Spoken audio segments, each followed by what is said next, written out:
السلام علیکم ورحمۃ اللہ وبرکاتہ۔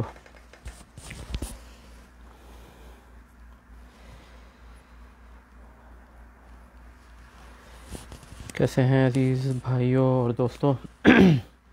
پہلے تو میں بہت معذرت خواہ ہوں کہ 8 بجے کا ٹائم دیا تھا اور میں لیٹ ہو گیا۔ دراصل میری آنکھ لگ گئی اور تھوڑی دیر پہلے ہی آنکھ کھلی ہے، اور کچھ چیزیں بھی تیار کرنی تھیں، وہ بھی نہیں کی۔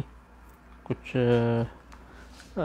کلام نقل کرنا تھا، بہرحال سوالات کے جوابات میں، لیکن انشاءاللہ اس کے بغیر ہی انشاءاللہ گزارا ہو جائے گا۔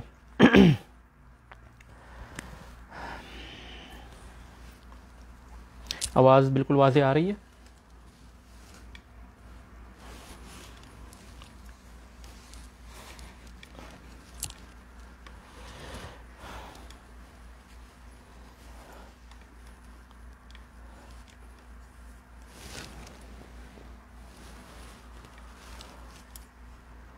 ہاں جی، آواز واضح ہے؟ بسم اللہ۔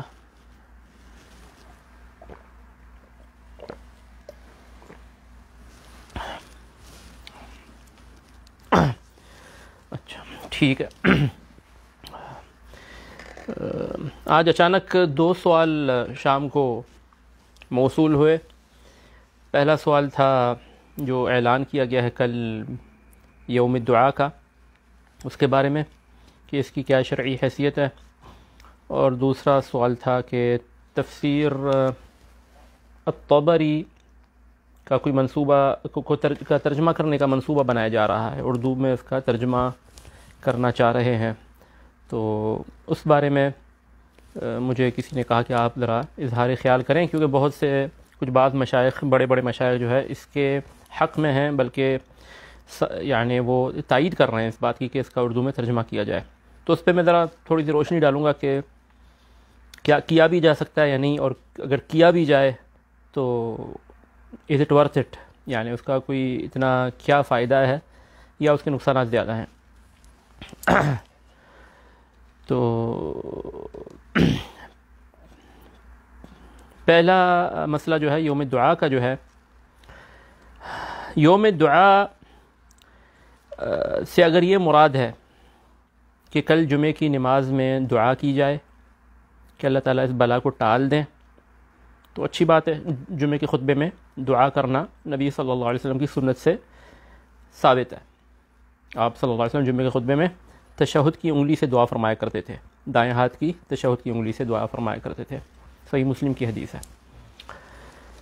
اور اگر اس کا حل، اس یوم دعا کا حال یہ ہو جائے کہ لوگ مسجد میں جمع ہو جائیں یعنی اور وہاں کوئی اجتماعی دعا کا سلسلہ شروع ہو جائے دن کو یا رات کو، تو ایسا نہیں کرنا چاہیے۔ پہلی بات تو یہ سنت سے ثابت نہیں ہے۔ دوسرا یہ کہ لوگوں کا جمع ہونا اسی سے تو منع کیا جا رہا ہے، یعنی آپ لوگوں کو کہیں جی یوم دعا ہے اور آپ لوگ مسجد میں آئیں اور مل کے دعا کریں گے، تو اس پہ تو وہی جو ہے جیسے حافظ ابن حجر رحمہ اللہ نے نقل کیا ہے کہ بعض سالوں میں کوئی انہوں نے یا کسی اور مورخ نے نقل کیا ہے، یا ابن کثیر نے بدایہ والنہایہ میں نقل کیا ہے، یا ابن حجر نے نقل کیا ہے الماعون فی فضل الطاعون میں، کہ بعض یعنی جو وبائیں پھیلی تھیں یا بعض سالوں میں جو وبا پھیلی تھی تو اور وہ اتنی شدت اختیار کر گئی، تو لوگ جو ہے کھلے میدانوں میں، عیدگاہوں میں، صحرا میں اکٹھے ہو کے انہوں نے مل کے دعا کی، گڑ گڑائے اور روئے، تو اس کے بعد اور شدت اختیار کر گئی بیماری اور فوتگیاں بڑھ گئیں۔ ظاہر سی بات ہے جب آپ ایک جگہ پہ جمع ہوں گے تو وہ پھر وہ انفیکشن جو ہے وہ ظاہر سی بات ہے پھیلے گا۔ تو کہنے کا مطلب یہ ہے کہ بہرحال اس سے، اور پھر اس کا شرعی جو ہے یعنی سنت میں اس کا نعم البدل موجود ہے، وہ ہے قنوت نازلہ۔ اب قنوت نازلہ میں علماء کا اختلاف ہے کہ کیا کیا چیزیں آتی ہیں، لیکن بعض علماء نے وبا میں بھی قنوت نازلہ کرنے کی اجازت دی ہے۔ تو یہ ایک اجتہادی مسئلہ ہے کہ کیا یعنی دشمن کا حملہ ہو تو اس میں قنوت نازلہ آپ صلی اللہ علیہ وسلم نے کیا ہے، یا جیسے مکہ میں جو لوگ جن پہ ظلم و ستم کے پہاڑ توڑے جا رہے تھے اور وہ ہجرت نہیں کر پا رہے تھے، تو آپ صلی اللہ علیہ وسلم نے قنوت نازلہ فرمایا ہے۔ یعنی ہر نماز میں، خاص طور پر فجر وغیرہ میں اور باقی دیگر نمازوں میں اور اسی طرح مغرب عشاء، بلکہ حتیٰ کہ ظہر اثر میں بھی آخری رکعت میں رکوع کے بعد اٹھ کے امام صاحب دعا کریں اور مقتدی آمین کہیں۔ تو اسی طرح جب آپ صلی اللہ علیہ وسلم نے وہ قراء کو بھیجا تھا، جو قرآن کے حافظ تھے اور جو علماء تھے، صحابہ تھے، ان کو دعوت کے لیے بھیجا تھا، اور کسی قبیلے کے پاس ان کے بلانے پر پھر انہوں نے غداری کر کے ان کو قتل کر دیا، تو آپ صلی اللہ علیہ وسلم ایک مہینہ، جس طرح حضرت انس کی صحیح بخاری وغیرہ میں حدیث ہے، ایک مہینہ ان پر بد دعا کرتے رہے فرض نمازوں میں رکوع کے بعد اٹھ کے، اس قبیلے پر ان کی غداری کی وجہ سے۔ تو اب ایسے حالات میں تو ثابت ہے، کیا وبا میں بھی کیا جا سکتا ہے؟ نہیں کیا جا سکتا، علماء سے اس میں فتویٰ لیا جائے، اور یہ ایک چیز موجود ہے یعنی شریعت میں، یعنی جب انسان کے پاس کوئی چیز سنت میں موجود ہو، شریعت میں موجود ہو، پہلے اس کی طرف رجوع کرے، یعنی اور یعنی یہ تو وہی جیسے وہ، یعنی یہ تو بلکہ مشابہت ہو گئی، وہ ٹرمپ نے بھی اناؤنس کیا تھا کسی زمانے میں ڈے آف پریئر، تو یعنی یہ جو چیز سنت سے ثابت ہو پہلے اس کو اختیار کیا جائے، جمعے کے خطبے میں دعا کے لیے کہا جائے، قنوت کروایا جائے، اگر یعنی علماء اس کی اس یعنی وبا کے سلسلے میں اتنی شدت اختیار کر گئی ہے کہ اس میں اجازت دیں، تو ان چیزوں کو اپنایا جائے جن کا سنت سے کوئی کم از کم کوئی سنت سے کوئی بنیاد تو ہے، کوئی دلیل تو ہے۔ چاہے جائے کہ ایک جی آج یوم دعا ہے اور پتہ چلا لوگ مسجدوں میں اکٹھا ہونا شروع ہو گئے، اور جو ہے اور وہ بیماری جو ہے اور جو ہے وہ پھیلتی چلی گئی، کیونکہ لوگ احتیاط تو کر نہیں رہے۔ اور اصل جو کرنے کی چیز ہے، اب وہ خبر میں تو یہ آیا ہے کہ علماء کے ساتھ مل کے یوم دعا کا اعلان ہوا ہے۔ پہلی بات تو یہ کہ یہ علماء جو ہیں، یہ جو ہمارے علماء ہیں، یہ جو ائمہ مساجد ہیں، ان کا اس بیماری کے پھیلنے میں بہت بڑا ہاتھ ہے۔ ان لوگوں نے یعنی خود احتیاط نہیں کی، احتیاط کے لیے دوسروں کے لیے نمونہ نہیں بنے، کبھی فیس ماسک نہیں لگاتے یہ ائمہ مساجد، لوگوں کو اس کی تلقین نہیں کرتے، بلکہ یعنی یہ تاثر دیا گیا کہ یعنی اس کی کوئی ضرورت نہیں، توکل علی اللہ، توکل علی اللہ، جیسا کہ یعنی وسائل اپنانا کوئی توکل کی منافی چیز ہو، جیسا کہ وسائل اپنانا کوئی توکل کی منافی چیز ہو، جبکہ اور ہمارے ہاں اصل میں کانسیپٹ کیا ہے، تصور کیا ہے، ہمارے ہاں جو ایک عجیب سا تصور بنا ہوا ہے کہ یعنی لوگ سمجھتے ہیں کہ یا وسائل اپنائیں یا توکل کریں۔ عام بول چال میں بھی لوگ کہتے ہیں کہ ہاں یہ کام کروں یا توکل علی اللہ چھوڑ دوں، یعنی یہ کاغذ لے جاؤں یا اللہ توکل کر کے چلا جاؤں، یعنی دوائی لوں یا اللہ توکل کروں۔ یعنی ہمارے ہاں تصور یہ یعنی یہ تصور بن گیا ہے جہالت کی وجہ سے کہ توکل کے معنی ہیں کہ آپ وسائل نہ اپنائیں، تو اس لیے کہا جاتا ہے کہ آپ یہ وسیلہ اپناؤں یا اللہ توکل کر کے چل پڑوں۔ تو بھائی اگر اپنا لیا تو کیا تب اللہ پر توکل نہیں کرو گے؟ یہ تو عجیب بات ہے۔ یعنی نبی صلی اللہ علیہ وسلم نے جو بالکل یعنی صحیح حدیث ہے مسند احمد وغیرہ میں، بلکہ ثلاثیت المسند میں سے امام احمد قال حدثنا سفیان قال حدثنا یزید بن خصیفہ قال حدثنا السائب بن یزید ان النبی صلی اللہ علیہ وسلم ظاہر بین درعین یوم احد، کہ نبی صلی اللہ علیہ وسلم نے احد کے دن 2 زرہ پہنی تھی۔ زرہ جانتے ہیں؟ زرہ ڈھالنی ہوتی، زرہ ہوتی ہے قمیص جو کہ حلقے یعنی وہ حلقات، لوہے کے حلقات سے جو ہے نا وہ پوری شرٹ کی طرح، وہ قمیص کی طرح بنائی جاتی ہے، اور وہ انسان پہنتا ہے تاکہ اگر کوئی تلوار کا وار آئے یا کوئی نیزہ آئے تو وہ نہ لگے۔ وَعَلَّمْنَاهُ صَنْعَةَ لَبُوسٍ، داؤد علیہ السلام کے بارے میں اللہ تعالیٰ نے فرمایا کہ ہم نے ان کو لبوس بنانا سکھایا، اور دوسری آیت میں فرمایا فَقَدِّرْ فِي السَّرْدِ، یعنی یہ حلقے جو ہے نا یہ اندازے سے بنانے، اتنا کھلا بھی نہ ہو کہ اندر سے نیزہ گزر جائے، اتنا تنگ بھی نہ ہو کہ انسان ہل نہ سکے، یہ جو حلقات ہوتے ہیں۔ بہرحال کہنے کا مطلب یہ ہے کہ آپ صلی اللہ علیہ وسلم نے آپ صلی اللہ علیہ وسلم نے احد کے دن 2 زرہ پہنی، تو کیا آپ صلی اللہ علیہ وسلم جب 2 زرہ پہنی تو توکل کرنا چھوڑ دیا؟ اس دن اللہ پر توکل نہیں کیا؟ سید المتوکلین صلی اللہ علیہ وسلم صلوات ربی وسلامہ علیہ۔ تو یہ تصور کہ آپ یا توکل کریں یا وسیلہ اپنائیں، دیکھیں اصل چیز ہے وسیلہ اپنانا، شرعاً یہی اسی کا حکم ہے۔ وَأَعِدُّوا لَهُم مَّا اسْتَطَعْتُم مِّن قُوَّةٍ وَمِن رِّبَاطِ الْخَيْلِ تُرْهِبُونَ بِهِ عَدُوَّ اللَّهِ وَعَدُوَّكُمْ. اللہ نے فرمایا کہ قوت تیار کرو، اسلحہ تیار کرو، جنگی گھوڑے تیار کرو، وسائل اپنانے کا حکم دیا. تو یہ شرعاً واجب بھی ہے وسائل اپنانا، پہلی چیز. اچھا، دوسری بات یہ کہ وسائل اپنانے کے ساتھ توکل کرنا ہے. توکل دل کا عمل ہے، یہ نہیں ہے کہ آپ وسائل نہ اپنائیں اور توکل کریں، یہ جہالت ہے.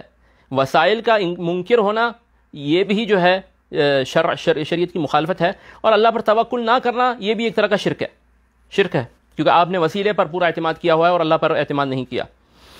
تو وسیلہ آپ نے اپنانا ہے، زرہ پہننی ہے، لیکن دل کا اعتماد کس پر ہونا چاہیے؟ اللہ پر ہونا چاہیے کہ هو الاول وهو الاخر. الاول بھی وہی ہے، آخر بھی وہی ہے. هو الاول والآخر والظاہر والباطن. ہر یعنی وسائل بنائے بھی اسی نے ہیں، اور وسائل فائدہ تبھی دیں گے جب اس کا ارادہ ہوگا. تو وسائل درمیان میں ہیں، شروع میں بھی اللہ ہے، آخر میں بھی اللہ ہے. ہر چیز اللہ کے ہاتھ میں ہی ہے. وسیلہ تو ایک صرف وسیلہ ہے، اور پھر یہ وسیلہ ممکن ہے کام آئے نہ آئے، ممکن ہے کوئی اور چیز اس کے کام آنے میں آڑ بن جائے. تو ساری معاملات کس کے ہاتھ میں؟ اللہ کے ہاتھ میں ہے. هو الاول والآخر، اول بھی وہی ہے، آخر بھی وہی ہے. تو بھروسہ اللہ پر کرنا ہے، بھروسہ وسیلے پر نہیں کرنا. ممکن ہے وسیلہ ہوتے ہوئے بھی وہ چیز کام نہ آئے. کتنے لوگ دوا لیتے ہیں لیکن پھر بھی فوت ہو جاتے ہیں، کتنے لوگ زرہ پہنتے ہیں لیکن پھر بھی زخم لگ جاتا ہے، کتنے لوگ نہیں پہنتے اور وہ بچ جاتے ہیں. تو کہنے کا مطلب یہ کہ وسیلہ اپنانا ہے، اور لیکن دل کا توکل اللہ پر کرنا ہے. اور یہ آپ صلی اللہ علیہ وسلم نے اس کو کوزے میں بند کر دیا. اس بات کو، پانی کو، دریا کو کوزے میں بند کرتے ہوئے فرمایا من جوامع الکلم احرص على ما ينفعك واستعن بالله ولا تعجز.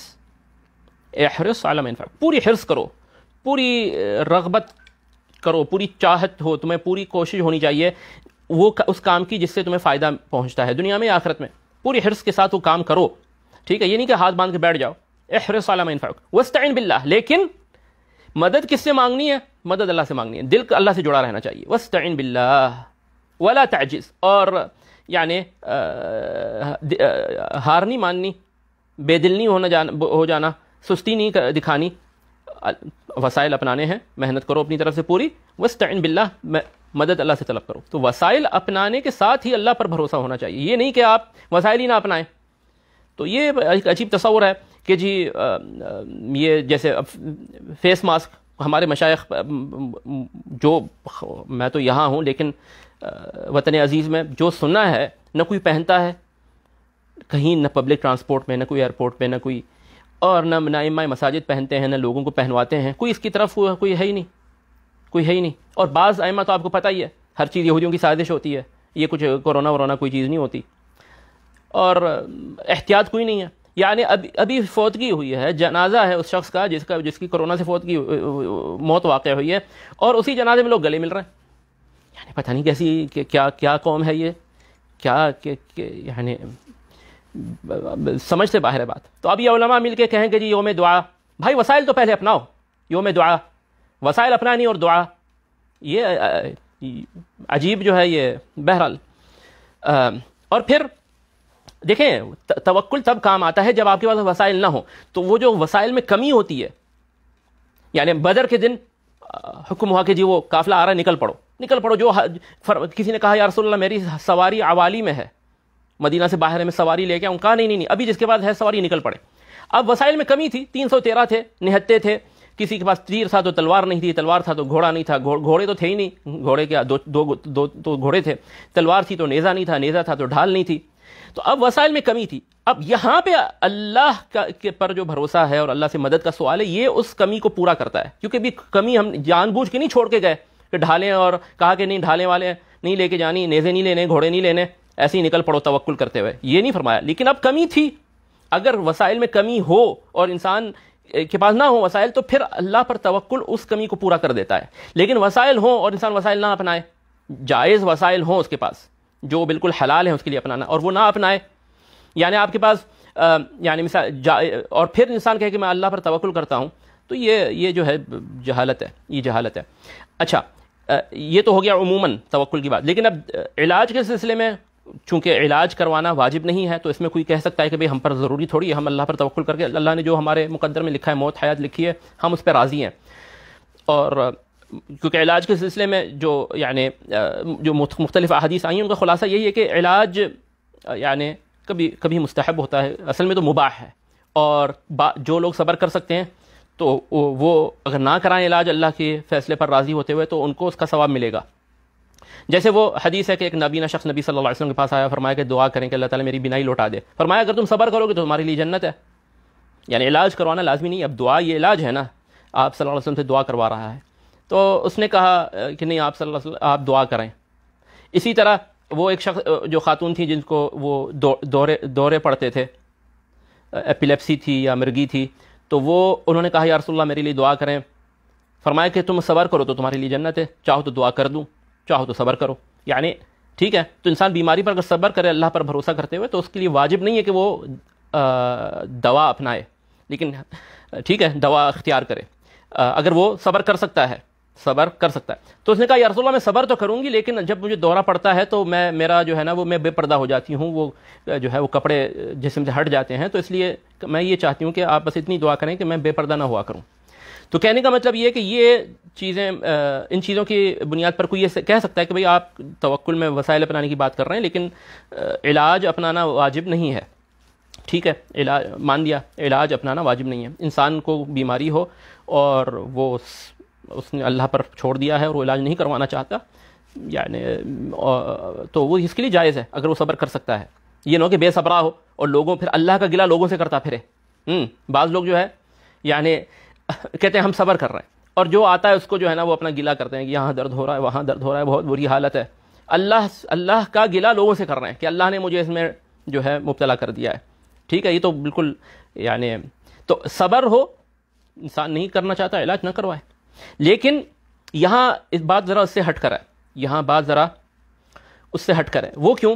کیونکہ دیکھیں بیماری جب انسان کو لگ جائے اور پھر وہ علاج نہ کروانا چاہے تو اس کی مرضی ہے، وہ اللہ پر بھروسہ کرتے یعنی اللہ پر چھوڑ دے کہ اللہ نے جو میرے مقدر میں لکھا ہے میں اللہ کے فیصلے پر راضی ہوں. ٹھیک ہے، میں صبر کرتا ہوں، موت واقع ہوگی تو اس کا وہ اللہ یعنی اس کا مجھے اللہ تعالیٰ صبر کرنے پر اجر دیں گے، اللہ نے شفا دے دی تو یہ اللہ تعالیٰ کا احسان رہے گا. لیکن یہاں دیکھیں، یہاں ایک اور چیز ہے. یہاں وہ آپ کو پہلے میں وہ حدیث یاد دلاؤں جب نبی صلی اللہ علیہ وسلم نے فرمایا کہ جہاں طاعون کی بیماری، ٹھیک ہے نا، طاعون پلیگ، ٹھیک ہے، جس شہر میں ہو تو وہاں جو اندر ہیں وہ باہر نہ جائیں اور جو باہر ہیں وہ اندر نہ جائیں. ٹھیک ہے، تو یہ اب بیماری پر کوئی کہے کہ میں کیوں باہر نہ جاؤں، میں نے صبر کیا ہوا ہے، مجھے بیماری لگی ہوئی ہے، میں نے صبر کیا ہوا ہے. ٹھیک ہے، تم نے صبر کیا ہوا ہے لیکن تمہیں یہ حق تو نہیں کہ تم دوسروں کو لگاتے پھرو، یعنی دوسروں کو وہ بیماری پھیلانے کا سبب بنو. یعنی آپ اپنے کے لیے توکل کر سکتے ہیں، دوسروں کی طرف سے تو توکل نہیں کر سکتے نا. یعنی آپ کا ماشاءاللہ ایمان ہے، ٹھیک ہے، آپ کہتے ہیں مجھے لگی ہوئی ہے، لگ جائے مجھے کوئی پرواہ نہیں، میں ماسک نہیں پہن رہا بھلے لگ جائے. ٹھیک ہے، بہت اچھی بات، آپ اپنے لیے کریں، دوسروں کو. لیکن مسئلہ یہ کہ یہاں آپ دوسروں کے لیے خطرہ بن رہے ہیں اور اس کی آپ کو اجازت نہیں ہے، اس کی آپ کو اجازت نہیں ہے. کیونکہ بات یہ ہے کہ یہ بیماری یہ نہیں ہے کہ جو ماسک نہیں پہنے گا تو اس کو لگے گی، یہ بات نہیں ہے. اصل میں لگنے سے زیادہ ماسک کا مقصد یہ کہ انسان جب سانس لیتا ہے تو اس کے جو قطرات اس کے منہ سے نکلتے ہیں، لعاب کے، اس کے ناک سے قطرات جو نکلتے ہیں، بولتا ہے، کھانستا ہے، ہنستا ہے، سانس لیتا ہے، تو وہ اندر رہیں. اندر جو انر لائننگ ہوتی ہے ماسک کی وہ ایبزاربنٹ ہوتی ہے تاکہ یہ اندر ہی رہیں، قطرات باہر نہ جائیں، لوگوں کو نہ لگے. آپ کہیں گے مجھے تو نہیں لگی ہوئی، لیکن آپ کو کیا پتا کہ آپ کو لگی ہوئی ہے یا نہیں لگی ہوئی. کتنے لوگ ہیں جو ایسمپٹومیٹک ہیں، جن کو کوئی ان پر اثرات بیماری کے ظاہر نہیں ہوتے لیکن ان کے اندر وہ جراثیم ہوتا ہے، وہ وائرس ہوتا ہے اور وہ دوسروں کو لگاتے پھر رہے ہوتے ہیں. تو آپ کو یہ اختیار تو نہیں ہے، یہ تو آپ جرم کر رہے ہیں. یعنی آپ پبلک ہیزرڈ بنے ہوئے ہیں، آپ معاشرے کے لیے خطرہ بنے ہوئے ہیں. تو آپ کو ماسک لگا کے ہی نکلنا چاہیے. آپ کو کیا پتا شاید آپ کو لگی ہوئی ہو اور آپ پر کوئی اثرات ظاہر نہ ہوئے ہوں تو اور آپ دوسروں کو جو ہے نا بیمار کرتے پھر رہے ہیں. تو یعنی یہ بات ہے. تو یہ صرف یہ نہیں کہ مجھے علاج نہیں کرانا، مجھے لگ جائے بھلے لگ جائے. تمہیں آپ کو لگ جائے، ہمیں آپ کی پرواہ نہیں ہے، ٹھیک ہے، ہمیں عوام الناس کی پرواہ ہے. تو آپ دوسروں کو آپ اپنا شر اپنے تک محفوظ رکھیں، ماسک پہنیں. ٹھیک ہے، تو یہ بات ہے. اب کیونکہ بہت سے لوگ جیسے میں نے کہا کہ ان پر وہ اثرات ظاہر نہیں ہوتے، تو وہ یا وہ بھی ابھی بیماری کے یا بعد میں ظاہر ہوں گے، لگ چکی ہے لیکن ابھی بعد میں کچھ دنوں کے بعد ظاہر ہوں گے، اور یہ ان دنوں میں وہ دوسروں کو لگاتے پھر رہے ہیں. اور صرف یہی نہیں کہ اثرات ظاہر نہیں ہوتے، جن پر اثرات ظاہر ہو جاتے ہیں وہ کم بخت بھی بغیر ماسک کے پھر رہے ہیں. یعنی کھانس رہے ہیں، لوگوں کے منہ میں کھانس رہے ہیں، بس میں کھانس رہے ہیں، ڈاکٹر ہاسپٹل میں لوگوں کے پیشنٹ کے منہ میں کھانس رہا ہے. عجیب قوم ہے، عجیب لوگ ہیں. یعنی یہ اس کا ایک بہت بڑا جو ہے نا، اس کا بہت بڑا ذمہ جو ہے یہ مولویوں کے جو ہے نا، مولویوں کے کندھوں پر ہے. یہ مولویوں نے یہ معاشرے کا یہ ایک مائنڈ سیٹ بنایا ہے. ٹھیک ہے، بس اب کیا کر سکتے ہیں، کیا کس کو کیا کہیں. تو پہلے تو ذرا مولویوں کی کلاس لی جائے.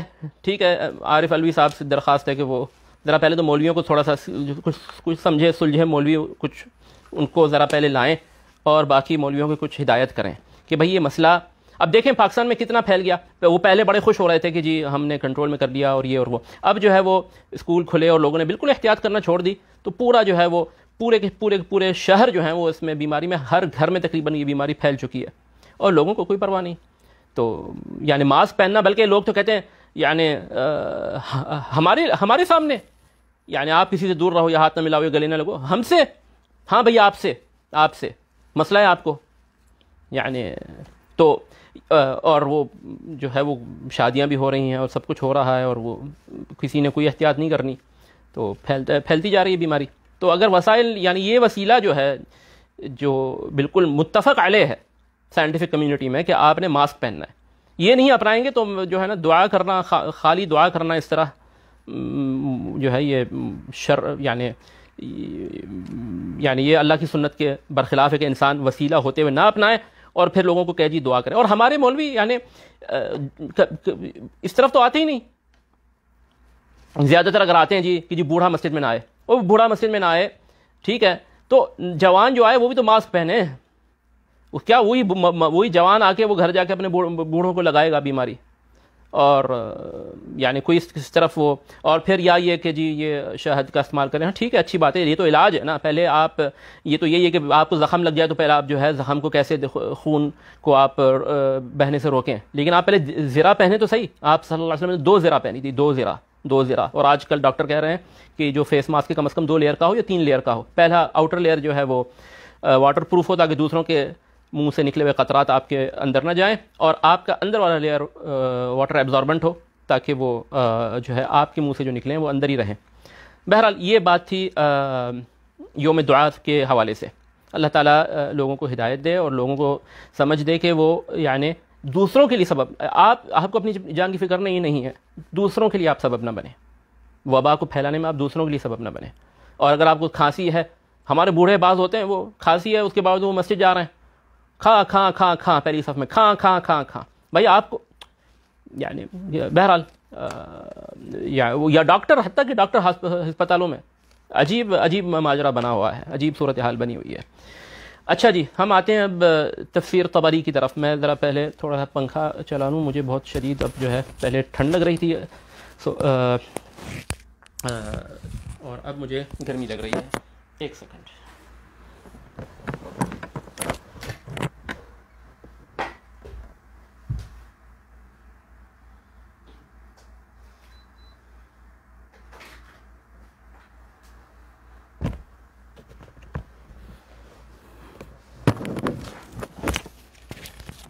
السلام علیکم.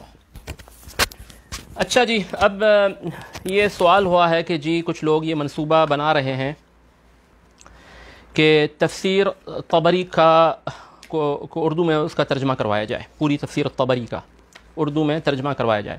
تو بعض غیرت مند بھائیوں نے کہا کہ یہ ذرا اس پہ آپ کچھ لب کشائی کریں، کچھ رہنمائی کریں. یہ جو ہے یہ منصوبہ آگے یعنی اس پر عمل کرنے والے ہیں یہ لوگ، تو ان کو ذرا سمجھائیں. تو میں اس حوالے سے کچھ بات کرنا چاہوں گا. دیکھیں میری بات 2 درجات پر ہوگی، یا دو پوائنٹ ہیں میرے مین، ٹھیک ہے. بیچ میں ادھر ادھر کی باتیں آئیں گی، کچھ مثالیں آئیں گی، اور انشاءاللہ بڑی دلچسپ مثالیں ہیں کہ کیا جو ہے نا کیسے بڑے بڑوں نے ہاں جی میں نام نہیں لوں گا، لیکن بڑے بڑوں نے یعنی آسان عبارتوں کو غلط سمجھ کے ترجمہ کیا ہے اپنی کتابوں میں یا اپنے مقالات میں یا ادھر یا ادھر. ٹھیک ہے، تو کہاں تفسیر طبری کو ترجمہ، جو ابن تیمیہ کی عبارت یا یعنی متاخرین کی عبارت یا کوئی وہ نہیں وہ کہاں طبری کی عبارت کا ترجمہ کرے گا. بہرحال چلیں، میں پہلے بات اصل میں 2 اس میں ہوگی. پہلی بات تو یہ ہے کہ کیا ممکن ہے تفسیر طبری کا ترجمہ؟ یعنی کیا اس کا کما حق ترجمہ تو ممکن ہے، آپ بٹھا دیں لوگوں کو، پیسے دیں ان کو، سب کچھ ہر چیز کا ترجمہ کر کے دکھائیں گے. آپ بے معنی کلمات جوڑ کے عربی میں ان کو دے دیں، جس جملے کا کوئی معنی نہ بنے، اور ان کو دے دیں، وہ سمجھتے تھوڑی ہیں. یہ تو میں نے یعنی یہ تو پکا یقین ہو گیا کہ مترجم کلام کو سمجھتا نہیں ہے، سمجھے بغیر ہی ترجمہ کرتا چلا جاتا ہے، ورنہ وہ رکتا سوچتا یہ کیا ہے. کوئی یعنی محقق بھی اسی طرح کرتے ہیں، اکثر محققین کلام کو سمجھتے نہیں ہیں، بس وہ اس نسخے میں ایسے، اس میں ایسے، اور آگے بڑھتے چلے گئے. تو اگر آپ بے معنی کلام جوڑ کے عربی میں کسی کو دے دیں کہ بھائی یہ ترجمہ کروانا ہے، وہ آپ کو کر کے دے دے گا، ترجمہ تو ہو جائے گا، لیکن شرعاً اس کا حق ادا نہیں ہوگا. یعنی کما ینبغی کما حقہ ترجمہ نہیں ہوگا، غیر ممکن ہے، یعنی غیر ممکن ہے. اور اگر ہو گیا کون کر رہا ہے، یہی اسی پر ہم آئیں گے انشاءاللہ. کون کر رہا ہے یہی تو نہیں پتا کون کر رہا ہے. اس کے لیے تو بڑے بڑے علماء کو فارغ کیا جائے کہ آپ اپنے درس و تدریس اور سب کچھ چھوڑ کے جو ہے اس کام پہ لگے رہیں، وہ 10 سال اس پہ لگے رہیں، وہ ایک الگ بات ہے. لیکن وہ کہاں ہوگا؟ وہ جامعہ سے فارغ طلبات کو، مدارس سے فارغ طلبات کو، طلبا کو جنہوں نے صرف نحو پڑھ لی ہے، بس وہ سمجھتے ہیں کہ اب ہمیں کچھ بھی کلام دو، ہم ترجمہ کر کے دے دیں گے آپ کو. اللہ المستعان. تو میں کیا کہہ رہا تھا؟ ہاں، تو پہلی بات یہ کہ کیا ترجمہ ممکن بھی ہے. دوسری بات یہ ہے کہ اگر ہو جائے تو اس کا فائدہ کیا ہے؟ کیوں؟ What for? اتنی محنت، اتنے پیسے، اتنا زمانہ اس میں خرچ کرنا کیوں؟ آخر کیوں؟ ٹھیک ہے، یہ دو میری مین پوائنٹ رہیں گی. اب چلتے ہیں، بسم اللہ کرتے ہیں. پہلی بات تو یہ ہے کہ میرا دعویٰ یہ ہے، اور اعلیٰ وجہ البصیرہ یہ دعویٰ ہے، کہ تفسیر طبری کا پاکستان میں یا ہندوستان میں، شاید ہندوستان میں اگر اصلاح المسلمین کے مدارس سے فارغ طلبہ کریں تو شاید کچھ بہتر بھی ہو جائے، جن کو عربی بول چال کی عادت بھی ہے، عربی پڑھتے ہیں، بولتے ہیں، سمجھتے ہیں، ان کی رگوں میں سرایت کر گئی ہے. لیکن ہمارے ملک میں مشکل ہی ہے. بہرحال میرا دعویٰ یہ ہے کہ اس کا صحیح ترجمہ ہو ہی نہیں سکتا. یعنی جو موجودہ امکانات اور وسائل اور جو لوگوں کا علمی معیار ہے، اس کے مطابق اس کا صحیح ترجمہ نہیں ہو پائے گا. بہت ہی غلط ترجمہ ہوگا، بہت ہی اس میں بھیانک غلطیاں ہوں گی، اور وہ پھر آپ نے ایک بندے نے سمجھنے میں غلطی کی تو اس تک محدود ہے، لیکن اس نے وہ سمجھنے میں غلطی کی، پھر اس کے مطابق ترجمہ کیا تو سینکڑوں لوگ پڑھیں گے، پھر وہ غلطی اتنی مشہور ہو جائے گی. یہ ہوتا ہے کہ وہ ایک غلط ترجمے کی وجہ سے لوگ جو ہے وہ گمراہ ہو رہے ہوتے ہیں، اور پھر وہ جو ہے اسی پر بنیاد رکھ کے سوال کر رہے ہوتے ہیں، حجت بازی کر رہے ہوتے ہیں علماء سے کہ جی تفسیر طبری میں لکھا ہے. بھائی آپ کو تو عربی پڑھنا نہیں آتی، کہاں لکھا ہے تفسیر طبری؟ میں یہ نہیں جی ترجمے میں پڑھا تھا. اچھا جی آپ نے ترجمے میں پڑھا تو اب ہم کیا کریں؟ آپ کو تو پڑھنا ہی نہیں چاہیے تھا اس کا ترجمہ. بہرحال تو کہنے کا مطلب یہ کہ اس کا ترجمہ یعنی صحیح نہیں ہو پائے گا، بہت غلطیاں ہوں گی، کیونکہ ہمارے پاس، میں نہیں سمجھتا کہ کوئی، لیکن طبری کا کلام بہت عالی ہے، 4 صدی کے ہیں، شروع کے یعنی 3 صدی کے آخر میں کہتے ہیں، اور 4 صدی کے ابتدا میں فوت ہوئے ہیں. ان کا کلام اور امام شافعی کا کلام بڑا ہی عالی ہے. اس کی ترکیب عام جیسے ابن تیمیہ کی آسان ترکیب ہے ویسے نہیں ہے. آپ پڑھیں گے آپ کو بڑا ہی اس میں تأمل کرنا پڑے گا، سوچنا پڑے گا کہ یہ ان کان ذالک کذالک کما وصفت لک من انہ کذا وکذا وکذا وکذا کان کذا، وہ 10 سطر کے بعد اس کا جواب آ رہا ہے. اور جو پڑھتا ہے وہ تو بس 2 سطر پڑھتے اس کا ترجمہ کرتا جائے گا، اس کو تو پتہ ہی نہیں چلے گا کہ مبتدا کہاں ہے، اس کی خبر کہاں آ رہی ہے، یا لو کا جواب کہاں آ رہا ہے، وہ تو پتہ نہیں کیا ترجمہ کر دے گا. اور یہ میں یعنی علی وجہ البصیرہ عن تجربہ بات کر رہا ہوں، عن تجربہ. ٹھیک ہے، یہی تجربہ رہا ہے. جنہوں نے بھی کوئی کتابوں کا ترجمہ کیا اور میرے سامنے وہ کتاب آئی ہے، میں یعنی بڑی عجیب سی بھیانک غلطیاں اس میں رہی ہیں. تو امام طبری، اب اس میں پہلی بات ہے کہ لغت کے مباحث ہیں، صرف و نحو، قال بعض النحوی کوفۃ، قال بعض النحوی بصرۃ، یہ کیسے ترجمہ ہوں گے؟ اور ہوں گے تو لوگ کیا سمجھیں گے؟ یعنی ممکن ہے 1/3 تفسیر تو ایسی ہے کہ اگر اس کا ترجمہ ہو بھی جائے تو کوئی سمجھ نہیں پائے گا. اور یعنی جو عوام ہیں، جو طلبۃ العلم ہیں، وہ سمجھ پائیں گے تو وہ تو عربی میں بھی سمجھ لیں گے، ان کو اردو میں پڑھنے کی کیا ضرورت. اس میں پھر شعر آتے ہیں، ٹھیک ہے، اب وہ شعر کا ترجمہ کون صحیح کرے گا، اور اس کا مفہوم، پھر اس کا وجہ الاستشہاد کیا ہے. پھر امام طبری جو ہے وہ کچھ قراءات کا ذکر کرتے ہیں، وہ بھی نہیں بتاتے کہ یہ شاذ ہے یا متواتر ہے یا کیا ہے، اور بڑی چیزیں اس میں، بڑی پیچیدہ مباحث ہیں لغت کے. تو ان کا ترجمہ جو ہوگا تو وہ بہت ہی جو ہے نا، بہت ہی بھونڈا ترجمہ ہوگا.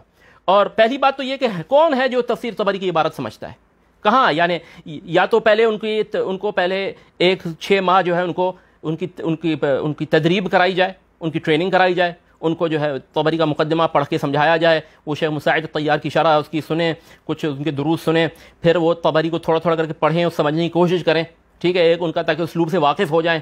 اب دیکھیں عبدالسلام ہارون رحمہ اللہ نے، جو محقق کبیر جنہوں نے الجاحظ کی کتاب الحیوان کا ترجمہ کیا، تو اب آپ کسی چیز ترجمہ نہیں، تحقیق کی، اس کو چھاپا، تو اب نسخوں میں فرق آئے گا۔ اب اگر آپ کو پتہ ہی نہیں کہ یہ لفظ ہے کیا تو آپ کیسے کریں گے؟ آپ کہیں گے فلاں نسخے میں ایسے، فلاں میں ایسے، تو آپ نے اوپر یہ لفظ کیوں لکھا ہے، نیچے دوسرے، یعنی آپ کو کیا پتہ؟ تو اس لیے عبدالسلام ہارون پہلے آپ کو جس موضوع پر آپ کر رہے ہیں تحقیق یا آپ ترجمہ، تو پہلے تو اس موضوع پر آپ کو پورا عبور ہونا چاہیے، پوری گرفت ہونی چاہیے آپ کو۔ تو شیخ عبدالسلام ہارون رحمہ اللہ نے پتہ نہیں کتنی 10ویں کتابیں جانوروں کے بارے میں، حیوانات کے بارے میں عربی میں پڑھی، پہلے پرانی کتابیں، تاکہ وہ الفاظ سے واقفیت ہو، ان نظریات سے واقفیت ہو، ان چیزوں سے واقفیت ہو۔ پھر جب وہ پڑھیں گے تو ان کو پتہ چلے گا کہ ہاں یہ اس نسخے میں یہ لفظ صحیح ہے، فلاں میں غلط ہے۔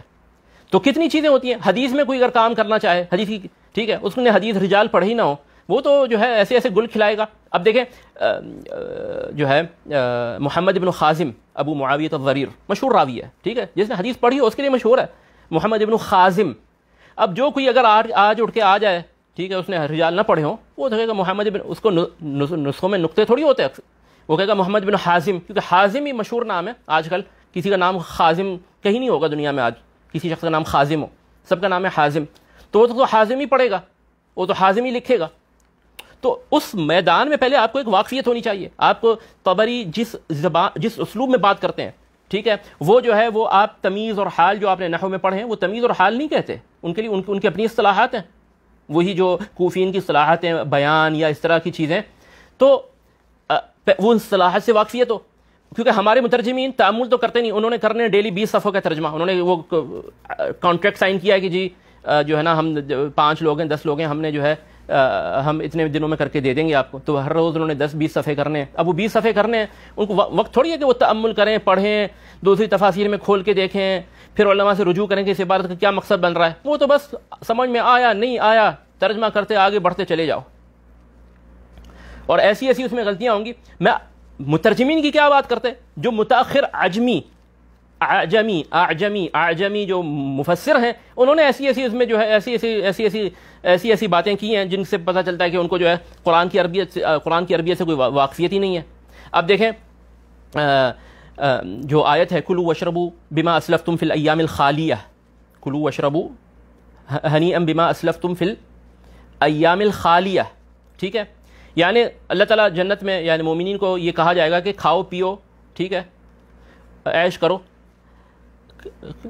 بما اسلفتم فی الایام الخالیہ، اس کے بدلے میں جو تم نے پچھلے گزرے ہوئے دنوں میں کیا تھا، یعنی پچھلے گزرے ہوئے دنوں میں جو تم نے نیک اعمال کیے تھے، اس کے بدلے میں آج تم جو ہے کھاؤ پیو اور جنت میں عیش کرو۔ بما اسلفتم فی الایام الخالیہ، خالیہ گزرے ہوئے دن، خلت قد خلت من قبلکم سنن، ہاں خلت، تو خلا یعنی گزر گیا، ٹھیک ہے نا، تو خالیہ گزرے ہوئے دن۔ اب اس میں مجاہد یا غالباً کوئی سلف میں سے مفسر ہیں، مجاہد ہیں یا دوسرے ہیں، انہوں نے کہا کہ جو ہے ایام الخالیہ سے مراد ہے روزے کے دن۔ کون سے دن؟ رمضان کے روزے کے دن، یا جن دنوں میں اس نے روزہ رکھا تھا، یعنی اس کو کہا جا رہا ہے کہ آج کھاؤ پیو، کیونکہ تم نے دنیا میں روزے رکھے تھے، اس کی جزا تمہیں آج ہی مل رہی ہے کہ آج خوب عیش کرو اور کھاؤ اور پیو۔ تو یعنی گزرے ہوئے کون سے دن؟ کیونکہ الجزاء من جنس العمل، جزا جیسا انسان کرتا ہے ویسا بھرتا ہے۔ تو اب دنیا میں اللہ کے لیے کھانا پینا چھوڑ دیا، تو اب اس کو جزا کیا ملے گی کہ اللہ تعالیٰ اس کو خوب کھانے پینے کو دیں گے۔ اسی لیے تو جو لوگ جنت میں داخل ہوں گے روزے دار، وہ باب الریان سے داخل ہوں گے۔ ریان کے معنی ہیں جو بالکل سیر ہو چکا ہو، خوب پانی پی کے سیر ہو چکا ہو، یعنی دنیا میں انہوں نے اللہ کے لیے پیاس اختیار کی، پانی نہیں پیا، روزہ رکھا، تو آج ان کو جو ہے نا سیر کیے والے جنت، یعنی جہاں پہ سیر ہو کے داخل ہوں گے، خوب پانی پی کے داخل ہوں گے، ٹھیک ہے۔ تو ریان کے معنی رئی سے، یعنی جو خوب پانی سے سیر ہو کے داخل ہو۔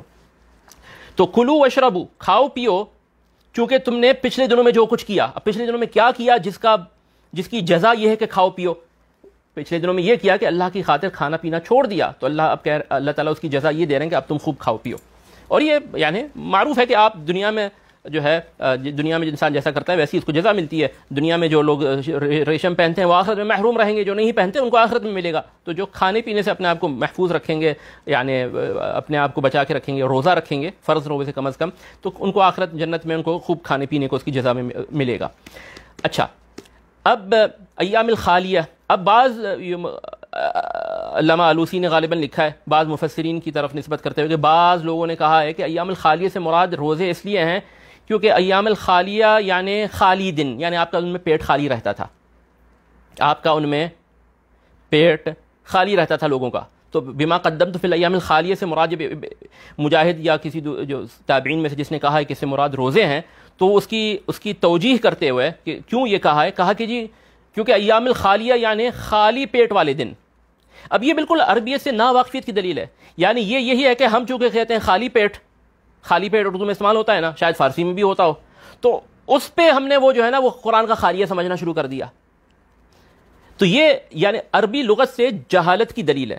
عربی لغت سے, عربی اسالیب سے, جو قرآن کے اسلوب سے واقف ہوگا وہ ایسا بھونڈا کول کبھی نہیں کہے گا, وہ یہ توجیح کبھی نہیں کرے گا. لیکن ہے کیا کہ بھئی لغت میں خالی یہ بھی ہوتا ہے کہ جی خالی ہے چیز تو نہیں ہے, تو خالی پیٹ ہم کہتے ہیں, تو وہ ایام الخالیہ خالی دن یعنی جس میں تمہارا پیٹ خالی رہتا تھا. تو یہ بالکل ہی عربیت سے ناواقفیت کا ہے. تو یہ ترجمے میں بھی یہ ہو سکتا ہے, او ایام الخالیہ تو جی وہ خالی دن جب پیٹ خالی رہتا تھا آپ کا. جبکہ عربی میں خالی البطن نہیں آتا, طاوی البطن آتا ہے, بطونہم طاویہ, طاوی البطن آتا ہے. تو یعنی جس کو عربی لغت سے اسلوب سے واقفیت ہوگی تو وہ ایسا بالکل بد مزہ قول کی نسبت قرآن کی طرف نہیں کرے گا. لیکن چونکہ یہ مسئلہ ہے نا کہ عربی کے کچھ الفاظ ہماری لغت میں دوسرے معنوں میں استعمال ہوتے ہیں, تو مترجم وہ اکثر ایسے جگہوں پہ غلطی میں پڑ جاتے ہیں. اور میں نے بعض یعنی علماء سے سنا ہے خود استشکال کرتے ہوئے کہ جی ہاں ابن القیم نے ایسے کیوں فرمایا, یعنی کیونکہ وہ اس کو اردو میں جو وہ محاورہ یا اصطلاح یا وہ لفظ آتا ہے اس پیرائے میں سوچ رہے تھے. انہوں نے اس کو عربی کے سیاق میں کبھی سنا ہی نہیں تھا. ہمارے ہاں مدرسوں میں ہوتا کیا ہے, مدرسوں میں ہر چیز اردو میں پڑھائی جاتی ہے, کتاب بھلے عربی میں بھی ہو. عربی میں پڑھائی جو جاتی ہیں وہ صرف درسی کتابیں جو متون ہیں, بیضاوی پڑھائی گئی تو پڑھائی گئی. لیکن یہ ہے کہ جس میں کلام ہو, جیسے ابن القیم لکھتے ہیں, ٹھیک ہے, لمبا لکھتے چلے جاتے ہیں, ابن تیمیہ لمبا لکھتے چلے جاتے ہیں, طبری لمبا لکھتے چلے جاتے ہیں, کبھی اس کی مشق کہاں کرائی جاتی ہے؟ اور مساجد میں تو درس ہوتے نہیں, مساجد میں صرف جو ہے نا وہ عظیم الشان کانفرنسیں ہوتی ہیں. تو مساجد میں ہاں جی عظیم الشان کانفرنسیں ہوتی ہیں. مساجد میں یہ تو کبھی ہوتا نہیں کہ جی کوئی شیخ بیٹھے ہوں اور وہ ابن تیمیہ کا کلام پڑھ کے اس کی شرح کر رہے ہوں تاکہ لوگوں کو پتہ چلے کہ اس کا معنی کیا ہے. یعنی تو طلاب العلم کے لیے دورات ہوں جس میں کتاب کی شرح ہو رہی ہو, تو وہ کبھی واقف ہو ہی نہیں اس اسلوب سے. اس لیے میں عن علم یہ بات کر رہا ہوں کہ ہمارے بہت سے مدرسوں کے فارغین, بلکہ بعض مشاہیر, وہ اگر ابن القیم کی عبارت پڑھیں گے نہیں سمجھ پائیں گے, یا اس کو غلط سمجھیں گے, نہیں سمجھ پائیں گے. اور میں یہ یعنی واقعتاً کہہ رہا ہوں, عن مشاہدہ بات کر رہا ہوں. کیونکہ انہوں نے کبھی اس طرح کا اسلوب, مدارس میں تعلیم ساری اردو میں ہوتی ہے, قرآن کا بھی ترجمہ پڑھایا جاتا ہے, حدیث کا بھی ترجمہ کر کے جو استاد شرح کرتے ہیں, تو کبھی عربی اس عبارت کا ذوق پیدا ہی نہیں ہوا, عربی عبارت کبھی رگوں میں سرایت کی ہی نہیں. تو وہ جو سمجھیں گے اس میں کبھی کوئی ایسا عربی کا لفظ آئے گا جو اردو میں کسی اور معنی میں استعمال ہوتا ہے, تو اس کا تو وہ ترجمہ کرتے ہوئے جو ہے وہ تو مار کھا جائیں گے, وہ تو غلط ترجمہ کریں گے. اب میں ایک چھوٹی سی مثال دے رہا ہوں, اگرچہ یعنی کوئی طالب علم اس میں غلطی نہیں کرے گا لیکن عوام شاید کر جائیں. تو جیسے غریب ہے, اب اردو میں غریب کس معنوں میں آتا ہے اور عربی میں کس معنوں میں آتا ہے؟ امیر ہے, امیر مالدار ہوتا ہے, عربی میں جو ہے وہ صاحب امر ہوتا ہے, ٹھیک ہے, شہزادہ ہو یا صاحب امر ہو جس کے پاس حکومت ہو, حکمرانی ہو. تو یعنی فرق ہے. اور اب امیر بھی جو ہے نا, اب دیکھیں امیر جو ہے گورنر کے معنوں میں آتا تھا, آج کل امیر شہزادے کے معنی میں آتا ہے, اگرچہ اس شہزادے کے پاس کچھ بھی کوئی اختیار نہ ہو. تو خود عربی زبان میں کوئی آج کل کی اخباریں پڑھ کے اگر اس کے ذہن میں امیر یہ شہزادہ بیٹھ گیا ہے تو اس کا ترجمہ وہ امیر کا وہ کرے گا. کہنے کا مطلب یہ کہ جس نے فصیح کلام کی پڑھنے کی عادت نہیں ڈالی, جس نے دسویں سینکڑوں مجلدات عربی میں نہیں پڑھے اور نہیں سمجھا, وہ ترجمہ کیا. اور اگر ایسے لوگ ہیں تو کہاں ہیں وہ ان کو کہاں سے ڈھونڈ کے نکالا جائے گا؟ اور وہ پھر جو واقعی طبری کی عبارت کو سمجھتے ہوں گے اور ایسے باذوق اور وسیع المطالعہ اور وسیع اور راسخ الفہم جو لوگ ہوں گے, وہ کبھی ترجمہ کرنے کے لیے راضی نہیں ہوں گے. وہ کہیں گے بھائی یہ کیا, یہ تو بالکل غلط کام ہے اس کا ترجمہ کروانا.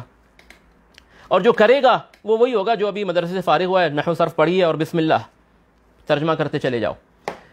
ایک اور میں مثال آپ کو دوں، وہ حدیث میں آیا کہ کیف تکون الملکۃ عند رجل من السوقہ، جو وہ الجونیہ کی جو حدیث ہے صحیح بخاری وغیرہ میں۔ اب سوقہ جو ہے نا، سوقہ کے عربی میں معنی ہیں جو رعایا ہوتی ہے بادشاہ کی، کہ ملکہ کسی رعایا کے پاس کیسے رہ سکتی ہے بیوی بن کے، ٹھیک ہے۔ سوقہ یعنی یسوقہم الملک، کیونکہ بادشاہ ان کو یقودہم اور یسوقہم، ٹھیک ہے، یسوقہم ان کو جو ہے وہ یعنی ان کو وہ لے چلتا ہے، ان کو لے چلتا ہے۔ جیسے ہم کہتے ہیں نا قائد کے معنی کیا ہے؟ قائد بھی تو لے چلتا ہے، بس فرق یہ کہ قائد آگے سے لگام پکڑ کے لے چلتا ہے اور سائق جو ہے پیچھے سے دھکا دیتا ہے۔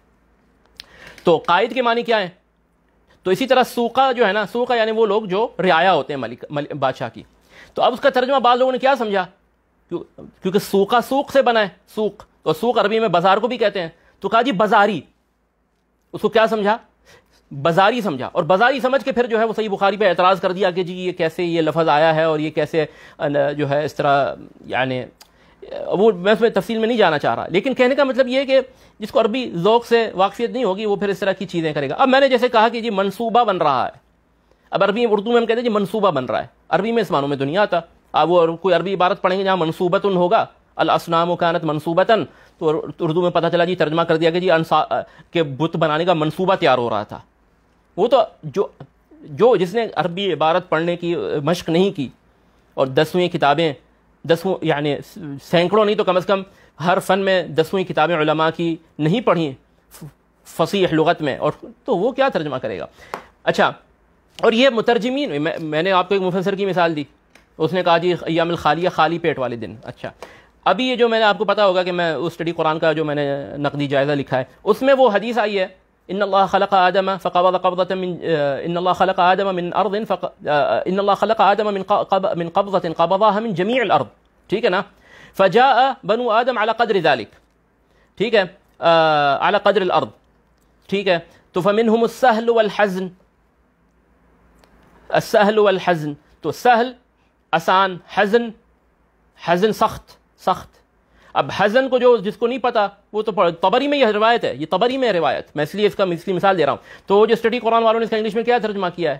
انہوں نے اس کو سورو کا ترجمہ کیا ہے، گریف اینڈ سورو، وہ تو سمجھے گا یہ حزن ہے، حزن کے معنی ہوتے ہیں غم، تو انسان میں بعض غمگین ہوتے ہیں اور بعض جو ہے نا وہ ان کی زندگی آسانی سے گزرتی ہے، جبکہ یہ مراد نہیں ہے۔ مراد یہ ہے کہ انسان کے بعض لوگ سہل یعنی وہ نرم مزاج ہوتے ہیں، آسان ان کے ساتھ یعنی ڈیلنگ آسان ہوتی ہے، اور بعض لوگ حزن یعنی بعض لوگ سخت مزاج ہوتے ہیں۔ یہاں غم مراد نہیں ہے، وہ ہوتا ہے حزن یا حزن بفتح الزائی، یہ ہے بسکون الزائی، زبر زیر تو شاید لگے نہیں ہے طبری میں، جو پڑھے گا وہ حزن پڑھ کے جناب وہ غم کا ترجمہ کر کے بیٹھ جائے گا، جیسے وہ اسٹڈی قرآن والوں نے کیا ہے۔ اور کتنی مثالیں دوں میں آپ کو، یہاں میرے پاس ایک کتاب ہے، میں یہاں امیج میں نہیں لاؤں گا۔ اچھا جی، کسی نے ابھی مجموع الفتاوی کا، اور دوسرا ایک مسئلہ یہ ہوتا ہے جو ترجمہ کرتے ہیں وہ ان کو عبارت سمجھنے سے کوئی مقصد نہیں ہوتا۔ ابھی کسی صاحب نے جو ہے وہ مجموع الفتاوی کا پورا اردو میں ترجمہ کیا ابن تیمیہ کی، میں نے ویسے ہی 10ویں جلد ڈاؤن لوڈ کر کے میں نے کہا ذرا دیکھیں ایک نظر، پتہ نہیں میری ایک نظر میں کیا مسئلہ ہوتا ہے کہ میری پہلی آنکھ کی غلطی پہ جا کے پڑتی ہے اور ایسی بھیانک غلطی پہ۔ تو اب ابن تیمیہ کی فتاوی میں مشاکل ہیں، بہت سی جو ہے نا پیچیدہ جگہ ہیں، کیونکہ وہ نسخے جو ان کو میسر آئے تھے وہ ناقص نسخے تھے، تو دو رسالے آپس میں جڑ گئے، اس رسالے کا اس رسالے سے کوئی تعلق نہیں۔ جیسے وہ مشہور جگہ ہے جہاں فرمایا کہ جو یہ کہتا ہے کہ صوفیہ صوف میں سے مشتق ہے، صوف یعنی اون سے، صوفیہ کو صوفیہ اس لیے کہا جاتا ہے کیونکہ وہ اون پہنتے تھے، فہو کافر یستتاب، تو وہ کافر ہے۔ یہ مجموع الفتاوی میں اس طرح کی ایک عبارت ہے، میں نے ابھی وہ وقت نہیں تھا، میں نے اس کو نکال کے لانا تھا۔ کیوں؟ کیونکہ وہ کیا ہوا جی، وہ دو رسالے کس طرح جو ہے نا، وہ بیچ میں ورقہ ساقط تھا، تو جو جیسے وہ رسالے میں تھا کوئی ایک ورقہ بیچ میں نکل دیا کہ تو وہ ایک صفحے کا کلام 2 صفحے بعد یعنی پورے ورقے کے بعد والی کلام سے جڑ گیا جا کے۔ تو اس طرح کی چیزیں ہیں، جو پڑھے گا وہ تو اس نے تو ترجمہ کرنا ہے، اس کو کیا پرواہ۔ اس میں تو میں نے 10ویں جلد ڈاؤن لوڈ کی، اس میں جو ہے نا ایک عبارت آئی کہ مسلمانوں میں سے آخری لوگوں نے بھی اس سے منع کیا ہے، مسلمانوں میں سے آخری لوگوں نے بھی اس سے منع کیا ہے۔ میں نے کہا یہ کیا عبارت، یہ کون سا ابن تیمیہ کا اسلوب ہے؟ آخری لوگ کون ہوتے ہیں؟ ہاں جی بالکل، بہت اچھا سہیل بھائی، بہت اچھا، بہت خوب۔ غلیظ اردو میں گندے کے معنی میں آتا ہے، عربی میں معنی بالکل الگ ہے۔ غلیظ کوئی چیز ہوتی ہے وہ جیسے نا جیسے ایک ہوتی ہے نا چیز نرم ہو ملائم ہو تو اس کی جو ضد ہے، ایک کپڑا ہوتا ہے کھردرا بالکل سخت، یعنی وہ یعنی وہ غلیظ ہوتا ہے، یا موٹی کوئی چیز ہو، اور باریک جو ہوتی ہے چیز یا نرم ہوتی ہے اس کو جو ہے وہ تو اس کی ضد میں آتا ہے۔ تو میں بات کر رہا تھا کہ مجموع الفتاوی کی 10ویں جلد میں، تو میں نے کہا یہ کیا مجموع الفتاوی کھولی 10ویں جلد، تو اس میں کیا عبارت ملی، نہا عنہ آخر المسلمین، نہا عنہ آخر المسلمین، اس طرح کی کچھ عبارت تھی، آخر المسلمین۔ میں نے کہا یہ تو کبھی ابن تیمیہ نہیں کہتے، یہ کیا مطلب آخر مسلمان بھی اس سے منع کرے گا؟ تو میرے ذہن میں فوراً آیا، میں نے کہا یہ آخر جو ہے نا ائمہ کی تصحیف ہے۔ ائمہ دیکھیں ابن تیمیہ لکھتے تھے نقطے بھی نہیں لگاتے تھے، اب وہ جو آخر میں ہے ہوتی ہے ائمہ، اس کو تھوڑا لمبا کر دے تو وہ را بن جائے گی، اور حمزہ اور میم کو تھوڑا یوں کر کے ٹیڑھا کر کے لکھتے ہیں تو وہ جیسے نا کوئی ہا لکھی ہو، ہا یا خا، تو ائمۃ المسلمین میرے ذہن میں فوراً آیا، میں نے کہا یہ ائمۃ المسلمین ہوگا، آخر المسلمین نہیں ہوگا۔ پھر میں نے کچھ بھائیوں سے رابطہ کیا جن کے پاس یعنی اس حصے کے کوئی قلمی نسخے تھے، انہوں نے مجھے اس کی پکچر بھیجی، تو واقعی وہ ائمۃ المسلمین لکھا ہے، اور وہ جو ہے اس کو آخر المسلمین کر کے چھپ بھی گئی کتاب، اور پڑھنے والا جو ہے تو آنکھیں بند کر کے ترجمہ کرنا ہے، اس نے تھوڑی استشفال کرنا کہ شاید یہ عبارت غلط ہو، اس نے تو ترجمہ کرتے گزرتے چلے جانا ہے۔ یعنی ترجمہ کرنے کے لیے طبری کا یا کسی بھی کتاب کا پھر ضرورت پڑے گی کہ شاید اس کو اس کتاب کے مخطوطات کی طرف رجوع کرنا پڑے، تاکہ تاکید تو کرے کہ واقعی یہ عبارت درست ہے۔ یہ وہی کرے گا جو سمجھے گا، جس کو استشکال ہوگا، استشکال ہوگا تو ممکن ہے کبھی 2-3 سطر میں پورا دن گزر جائے آپ کا، آپ نے تو وہ کوٹا بنا دیا کہ جی میں نے 20 صفحے ڈیلی کرنے ہیں، یعنی کر کے گزر جانا ہے، تو اس طرح تو نہیں ہوگا، پھر وہ تو ممکن ایک صفحے میں کوئی مسئلہ آ جائے کہ یہ کہنا کیا چاہ رہے ہیں، یا یہ لفظ میں کوئی غلطی لگ رہی ہے، پھر اس کے آپ کلمی نسخے منگاؤ، اس کو دیکھو، یہ تو جو ہے 10 سال لگ جائیں گے اس کو اس طرح ترجمہ کرنے میں، اگر صحیح طرح کرنا ہے تو۔ اما یہ کہ جو ہے مدرسے سے فارغ لڑکوں کو پکڑا دو ترجمہ کرتے گزر جائیں تو پھر ایسے اس میں گل کھلائیں گے نا، آپ کی سوچ ہے۔ اور میں دعوے کے ساتھ کہتا ہوں کہ 100 صفحہ ترجمہ کروا کے دیکھ لیں سورۃ الفاتحہ سے، 100 صفحہ، اور اس میں بھیانک غلطیاں 10 سے کم نکلی تو جو ہے نا جو چاہے سزا دیجیے گا۔ یعنی میں واللہ میں آپ کو کیا بتاؤں، وہ ابن تیمیہ کی کتاب ہے، طبری تو طبری رہے، ابن تیمیہ کی اتنی آسان عبارت ہوتی ہے، ابن تیمیہ کی کتاب ہے جواب الاعتراضات المصریہ علی الفتوى الحمویہ، اس کا کسی نے ترجمہ کرایا، اور مترجم کے نام کے ساتھ ڈال بھی لگی ہوئی ہے، ڈاکٹر، ڈال ہوتی ہے نا اردو میں، ہاں ڈاکٹر، اور جی اچھے مترجم ہیں۔ میں نے جب 8ویں 9ویں صفحے پہ مشکل سے پہنچا تھا تو غلطیاں شروع ہو گئیں، وہ کراع علی شظیۃ جبل، حدیث کی طرف اشارہ کیا ہے، کراع علی شظیۃ جبل، تو شظیہ سمجھ میں نہیں آیا تو کیا ترجمہ کیا، شظیہ پہاڑ کی چوٹی پر، شظیہ پہاڑ کی چوٹی پر، شظیہ کوئی پہاڑ کا نام ہے، وہ سمجھا ہوگا جیسے اردو میں ہماری شازیہ ہوتی ہیں، لڑکیوں کا نام ہوتا ہے تو کوئی کسی پہاڑ کا نام ہوگا شظیہ۔ شظیہ کے معنی نہیں پتا، ترجمہ کرنے بیٹھے ہیں حضرت، اور کوئی استشکال نہیں ہوا کہ شظیہ پہاڑ کیا ہوتا ہے، شظیہ پہاڑ، اور عربی میں پھر یہ ترکیب تھوڑی بنے گی اعلی شظیۃ جبل، یعنی وہ تو ہو گیا کہ اعلی الجبل اعلی شظیۃ الجبل، یعنی وہ تو اگر اس کی اگر بدل ہے یا اس کی وہ ہے یعنی تو وہ اکثر جو ہے وہ اسی حساب سے یعنی جملہ بنے گا کہ علی الجبل یقال له شظیہ یا علی الجبل شظیہ، کچھ اس طرح عبارت بنے گی۔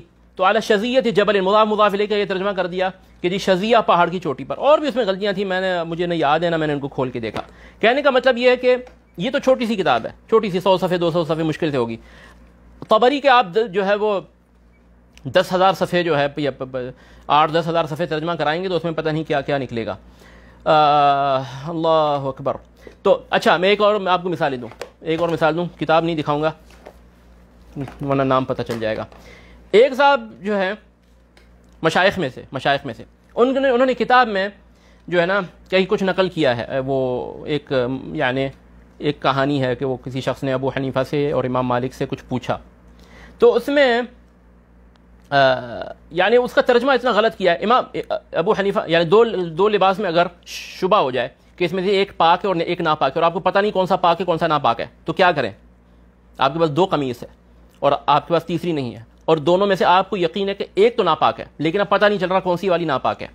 تو امام مالک سے پوچھا گیا تو انہوں نے کہا کہ یتحرا، ٹھیک ہے، یتحرا کے معنی ہے کہ وہ دیکھے، جانچے، ٹولے پر یعنی جانچ پرت یعنی اس کو ایگزامن کرے اور دیکھے جس پہ اس کا زیادہ گمان بنتا ہو کہ یہ پاک ہے، اس کو پڑھ کے نماز پڑھ لے، اس کو پہن کے نماز پڑھ لے، ٹھیک ہے نا، جانچ پرکھ کے بعد، جانچے پرکھے اور اس طرح۔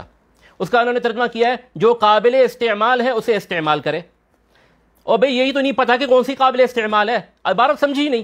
اچھا آگے ابو حنیفہ سے جب سیم مسئلہ پوچھا گیا، انہوں نے فرمایا رحمہ اللہ، انہوں نے فرمایا کہ دونوں قمیصوں میں پہلے ایک ایک قمیص کر کے پہنے اور دونوں میں ایک ایک دفعہ نماز پڑھے، ٹھیک ہے، تاکہ یقین ہو جائے کہ پاک والی میں بھی پڑھ لی، ایک پہنے اس میں نماز پڑھے، پھر اتار کے دوسری پہنے پھر اس میں بھی نماز پڑھے، ٹھیک ہے۔ بالکل عربی میں واضح عبارت تھی۔ اس کا کیا ترجمہ کیا ہے؟ کہا ہے کہ جی ہاں جی، تو انہوں نے ابو حنیفہ کا قول بتلایا کہ ان دونوں میں سے کسی ایک میں ایک بار نماز پڑھے، ان دونوں میں سے کسی ایک میں ایک بار نماز پڑھے۔ امام صاحب کہہ رہے ہیں کہ دونوں میں ایک ایک بار نماز پڑھے، اور یہ کہہ رہے ہیں کہ کسی بھی ایک میں ایک بار نماز پڑھے۔ ترجمہ ہی بالکل جو ہے نا وہ بالکل معنی ضائع کر دیا، اور بالکل سادہ عبارت تھی۔ کہاں طبری کا ترجمہ ہوگا؟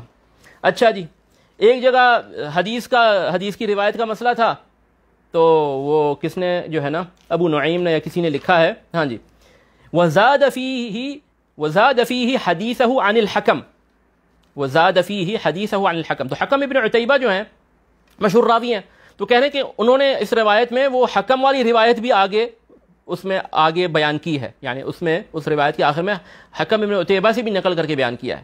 اس کا ترجمہ کیا کیا گیا؟ اس کا ترجمہ کیا گیا کہ اس کی حدیث میں ایک حکم کا اضافہ بھی کیا ہے۔ اللہ اکبر، اس کی حدیث میں ایک حکم کا اضافہ بھی کیا ہے۔ حکم ایک راوی کا نام ہے اور وہ ایک حکم بن گیا، اور راوی یعنی عربی عبارت جس کا ذوق ہوگا نا وہ کبھی یہ ترجمہ پڑھ کے فوراً چونک اٹھے گا کہ یہ کیا، یہ کچھ مسئلہ گڑمڈ ہے، اور عربی عبارت نہ بھی ہو اس کے سامنے تب بھی اس کو جو ہے نا کہے گا یہ ترجمہ درست نہیں ہے۔ اچھا ہاں جی، راجت علی ابی محمد، یہ ایک عبارت ہے، راجت علی ابی محمد، یعنی ابو محمد کو دھوکہ لگ گیا، وہ چیزیں اس پر رائج ہو گئیں، یعنی اس کو پتہ نہیں چلا کہ یہ چیزیں غلط ہیں، ابو محمد پر یہ چیزیں رائج ہو گئیں، یعنی یہ ضعیف روایات، من گھڑت روایات ابو محمد پر رائج ہو گئیں، یعنی انہوں نے سمجھا کہ یہ روایت درست ہے جبکہ وہ روایت درست نہیں ہے۔ تو اس کا ترجمہ کیا کیا گیا ہے کہ ابو محمد کی وجہ سے وہ عام ہو گئی ہیں، وہ ابو محمد کی وجہ سے عام ہو گئی ہیں، لوگوں میں رائج ہو گئی ہیں۔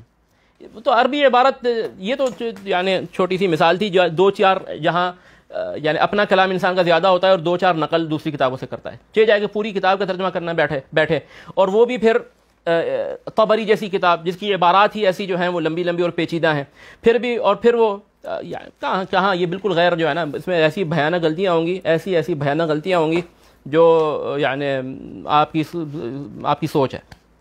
تو یہ بالکل اچھا، اب فرض کر لیا کہ جی چن کے پاکستان سے مشائخ کو اس کام کے لیے فائرغ کر دیا جن کا عربی ذوق بھی ہے، اور ہندوستان سے بھی جو اصلاحی مدرسۃ اصلاح المسلمین سے فارغ جن کی یعنی عربی زبان میں ہی تدریس ہوتی ہے، ان کو بھی لایا گیا، اور ندوہ سے بھی، اور پھر یہاں سے بھی اچھے جو عربی کے فاضل ہیں ان سب کو جمع کر کے ترجمہ کروایا گیا، ٹھیک ہے، لاکھوں روپے خرچ کر کے ان کو پورا سال 2 سال بٹھا کے ترجمہ کروایا گیا۔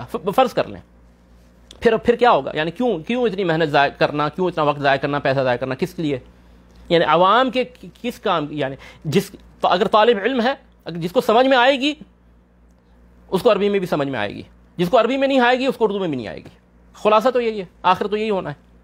یعنی یہ کتاب یعنی متقدم کتاب ہے، ایڈوانسڈ کتاب ہے، جس کو عربی مصطلحات کا نہیں پتہ، عربی صرف و نحو کا نہیں پتہ، جس کو عربی شعر سے واقفیت نہیں ہے، جس کو مفسرین کے قواعد کا نہیں پتہ، جس کو قرات کا نہیں پتہ، شاذ قرات کیا ہوتی ہے، متواتر قرات کیا ہوتی ہے، جس کو یہ جو ہے مرسل روایات تفسیر میں قابل قبول ہیں نہیں ہیں، جس کو یہ چیزیں نہیں پتہ کہ وہ کیا پڑھے گا، وہ کیا سمجھے گا، وہ تو پھر پڑھ کے الٹا سیدھا سمجھ کے جو ہے نا وہ پھر فتنہ ہی پھیلائے گا، جیسے وہ اپنا انجینئر صاحب پڑھتے کچھ ہیں، سمجھتے کچھ ہیں، بولتے کچھ ہیں، سنتے خالد ہیں، سمجھتے محمد ہیں، اور لکھتے احمد ہیں۔ تو یہی حشر ہوگا۔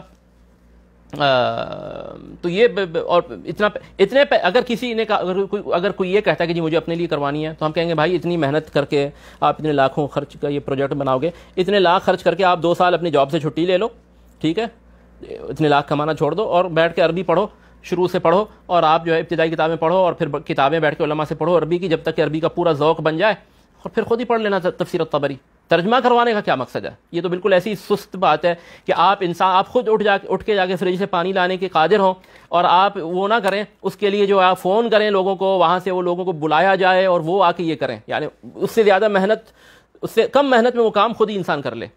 تو اور کیا مشکل ہے پاکستان جیسے میں، یعنی انگلینڈ میں لوگوں نے بیٹھ کے عربی سیکھی ہے، انگلینڈ میں جو، یعنی مجھے یاد ہے کل وہ جو ہے وہ دروس اللغة العربیہ پڑھتے تھے، وہ قراء راشدہ ابو الحسن ندوی کی پڑھتے تھے، اگر کوئی جملہ نہیں سمجھ میں آتا تھا تو وہ جو ہے وہ مجھے واٹس ایپ پہ بھیجتے تھے کہ جی اس کا معنی بتائیں، اور آج ان کا یہ حال ہے کہ ان کو مجھ سے اچھی عربی آتی ہے۔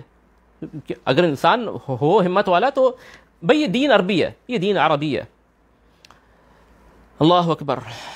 تنزیل من الرحمن الرحیم، حامیم، تنزیل من الرحمن الرحیم، کتاب فصلت آیاتہ قرآنا عربیا، قرآنا عربیا لقوم یعلمون، ٹھیک ہے نا؟ تو یہ قومی یعلمون بننا ہے تو عربی سیکھنی پڑے گی۔ تو یہ رہا ترجمے کی بات۔ تو یہ ترجمہ بالکل ہی ایک تو غیر ممکن سا ہے، اور اگر بالفرض ہو جائے یا تو اتنے علماء کو ڈھونڈ کے ان کو فارغ کیا جائے اس کام کے لیے کہ وہ تدریس چھوڑ دیں، یونیورسٹیوں میں پڑھانا چھوڑ دیں، وہ عبدالباسط فہیم صاحب جو تفسیر میں پی ایچ ڈی ہیں وہ اسلام آباد یونیورسٹی میں پڑھانا بھی چھوڑ دیں، سب کچھ چھوڑ کے اس کام پہ لگے رہیں دن رات، اور باقی علماء کو بھی فارغ کر کے جو ہے نا اس کام پہ لگایا جائے، تو یعنی کس کے لیے؟ یعنی وہ لوگ جو درس و تدریس کر رہے ہیں، عوام کو پڑھا رہے ہیں، سکھا رہے ہیں، خطبہ دے رہے ہیں، وہ زیادہ نفع بخش ہے اس کی بجائے کہ ان کو اس کام پہ جو ہے اس کے لیے متفرغ کیا جائے، اور کر بھی دیا جائے تو پھر حاصل کیا ہوگا؟ 2-4 لوگ پڑھیں گے، اور اس میں 4 لوگ پڑھیں گے تو 3 غلط سمجھیں گے کوئی عبارت، اور وہ لے کے پہلے، اور پھر اس کو جو ہے وہ آگے جو ہے نا شکوک و شبہات لوگوں میں پھیلائیں گے کہ جی یہ قرات میں یہ وہ ایسا ہے، وہ جی آیت میں ایسا ویسا، یہ روایت میں ایسا آیا ہے، اور لوگوں انک لن تحدث قوما حدیثا لا تبلغه عقولهم الا كان لبعضهم فتنہ، ٹھیک ہے نا؟ یہ ابن مسعود اور علی رضی اللہ عنہ کے 2 قول ہیں نا، اب مجھے یاد نہیں آ رہا کون سا کس کا ہے۔ دوسرا یہ ہے کہ حدث الناس بما يعرفون اتريدون ان يكذب الله ورسوله، لوگوں کو وہ بات بتاؤ جو ان کے لیول کے مطابق ہو، کیا تم یہ چاہتے ہو کہ اللہ رسول کو جھٹلایا جائے؟ یا یہ، اور دوسری عبارت ہے ایک ابن مسعود کی، ایک علی کی ہے رضی اللہ عنہما، کہ تم کوئی ایسی بات نہیں کرو گے جو لوگوں کے سر کے اوپر سے گزر جائے، الا کہ بعض لوگوں کے لیے وہ بات فتنے کا سبب بنے گی، اس فتنے کا سبب بنے گی، اللہ المستعان۔ تو یہ بالکل جو ہے نا بالکل غلط چیز ہے، اور بھائی یعنی عربی دین ہے، قرآن عربی میں ہے، طالب علم کو عربی آنی چاہیے، عربی میں پڑھے، جو طالب علم نہیں ہے وہ طالب علم بنے اور عربی سیکھے۔ یہ یعنی یہ طبری، ہاں یہ ہو سکتا ہے کہ آپ طبری پڑھ کے اس کو ہضم کر کے عبارت کو، ٹھیک ہے، آپ ایک مختصر تفسیر لکھیں طبری میں سے نکال کے، مختصر تفسیر جو عوام کے لیے آیت کے معنی ہو، اور اس میں سے جو ہے نا، اور یعنی جو امام طبری کے نزدیک راجح قول تھا وہ بیان ہو، اور کچھ ایسی چیزیں آئیں گی اس میں نیچے حاشیہ لگانا پڑے گا کہ بھئی امام طبری نے یہ کہا، اس کا مقصد یہ ہے، چونکہ وہ روایت میں ایسا ہے ویسا ہے، یہ ہے، یہ تو ایک بہت یعنی ترجمہ الگ، اس پہ پھر وہ فٹ نوٹس اور حاشیے الگ لگیں تاکہ لوگوں کو سمجھ میں آئے کہ طبری کہنا کیا چاہ رہے ہیں اتنی اس عبارت میں۔ یہ عوام کے لیے لکھیں، جو چیز عوام کے لیول کی ہو، طلبہ کے لیے، طلبۃ العلم کے لیے چیز عربی میں لکھی جانی چاہیے، عربی میں لکھی جانی چاہیے، اردو میں لکھ کے لوگوں کے لیے فتنہ بن گیا ہے۔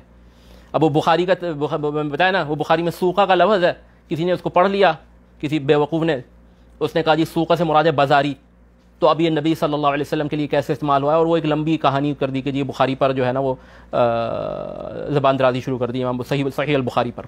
تو سوقہ وہ میں نا وہی وہ سوق سے سوقہ بازاری، تو اس طرح کی غلطیاں تو ہونی ہیں۔ اچھا جی بہت ہو گیا، اللہ اکبر، بس کریں اس پہ۔ کچھ سوالات تھے، ایک سوال تھا سب سے پہلے جو سوال آیا تھا وہ فضائل اعمال کے بارے میں آیا تھا، فضائل اعمال میں ضعیف حدیث، مختصر سا اس کا جواب دوں۔ دیکھیں فضائل اعمال، پہلی بات تو یہ کہ یہ فضائل اعمال میں کیا ضعیف حدیث امام نووی نے کہا ہے کہ اتفاق ہے علماء کا کہ لیتے رہے ہیں۔ پہلی بات تو یہ کہ فضائل اعمال سے مراد کیا ہے، یا اس کو دوبارہ پھر کبھی کر لیں گے، یعنی تفصیل درکار ہے۔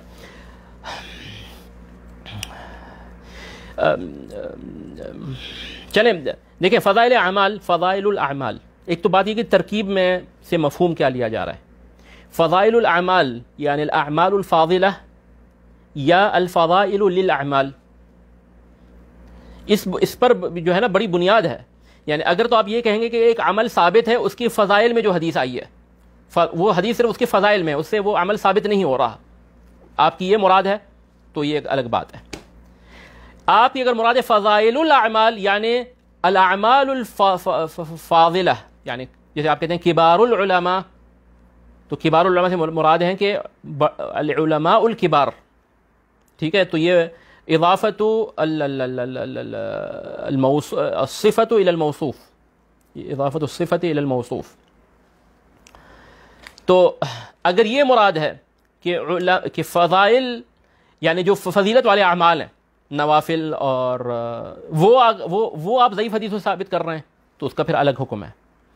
بہرحال محدثین فضائل الاعمال بمعنی یہ کہ وہ احادیث جو ثواب میں آئی ہیں، ٹھیک ہے، ثواب میں، اسی لیے انہوں نے ثواب کا لفظ ذکر کیا ہے، ان میں تھوڑا سا تساہل برتا ہے. آپ تہذیب الکمال وغیرہ میں دیکھ لیں اور دوسری کتب میں تو یہ اس طرح کی روایت آپ کو ملیں گی. اب جیسے ابن مہدی فرماتے ہیں کہ اذا روینا فی الثواب وفضائل الاعمال تساہلنا، ٹھیک ہے نا، تساہلنا فی الاسانید وتسامحنا فی الرجال.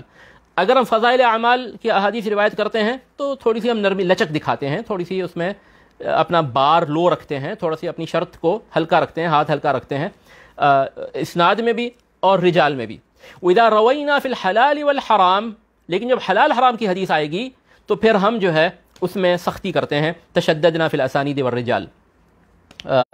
تو یعنی کیونکہ حلال حرام کی حدیث سے آپ حکم ثابت کر رہے ہیں کہ یہ چیز حلال ہے، یہ چیز حرام ہے، یہ چیز واجب ہے، یہ چیز مستحب ہے. جو اگر صحیح حدیث سے ثابت نہیں تو وہ ثابت نہیں ہے، ضعیف حدیث سے ثابت نہیں ہوگی کیونکہ ضعیف حدیث خود ثابت نہیں ہے. لیکن ایک چیز پہلے سے ثابت ہے، ٹھیک ہے، یعنی مثال کے طور پہ پیر کا روزہ رکھنا، ٹھیک ہے، شوال کے 6 روزے رکھنا، ٹھیک ہے، محرم میں روزے، مثال کے طور پہ وطر یا فرض نمازیں، خود جو چیزیں خود ثابت ہیں ان کی فضیلت میں پھر کوئی ضعیف حدیث آ جائے تو پھر وہ محدثین اس میں تھوڑی سی لچک دکھاتے ہیں، ہاتھ ہلکا رکھتے ہیں، کیونکہ وہ عمل ثابت ہے، چاہے فضیلت ثابت ہو یا نہ، وہ عمل بذات خود ثابت ہے، ممکن ہے قرآن سے ثابت ہو. اب جیسے فرض نمازیں ہیں، اب فرض نمازیں ثابت ہیں، اب اس کی فضیلت میں کوئی حدیث آ جائے کہ جو من حافظ علیہا کانت لہ نورا وبرہانا یوم القیامہ ومن لم یحافظ علیہا لم تکن لہ نورا ولا برہانا یوم القیامہ وکان مع قارون وہامان وفرعون وابی بن خلف، جو ایک مسند احمد میں غالباً حدیث ہے، اس کی سند ضعیف ہے لیکن معنی درست ہے. قرآن میں یہ موضوع بیان ہوا ہے کہ جو نماز نہیں پڑھتا وہ جہنم میں جائے گا. قالوا ما سلککم فی سقر قالوا لم نکن من المصلین. تو حدیث میں اگر یہ جو ہے کہ جی جو نماز پڑھے گا، حفاظت نماز کی پابندی کرے، پابندی کے ساتھ پڑھے گا، اس کے لیے نماز قیامت کے دن نور ہوگی، ٹھیک ہے، اس کے لیے حجت ہوگی.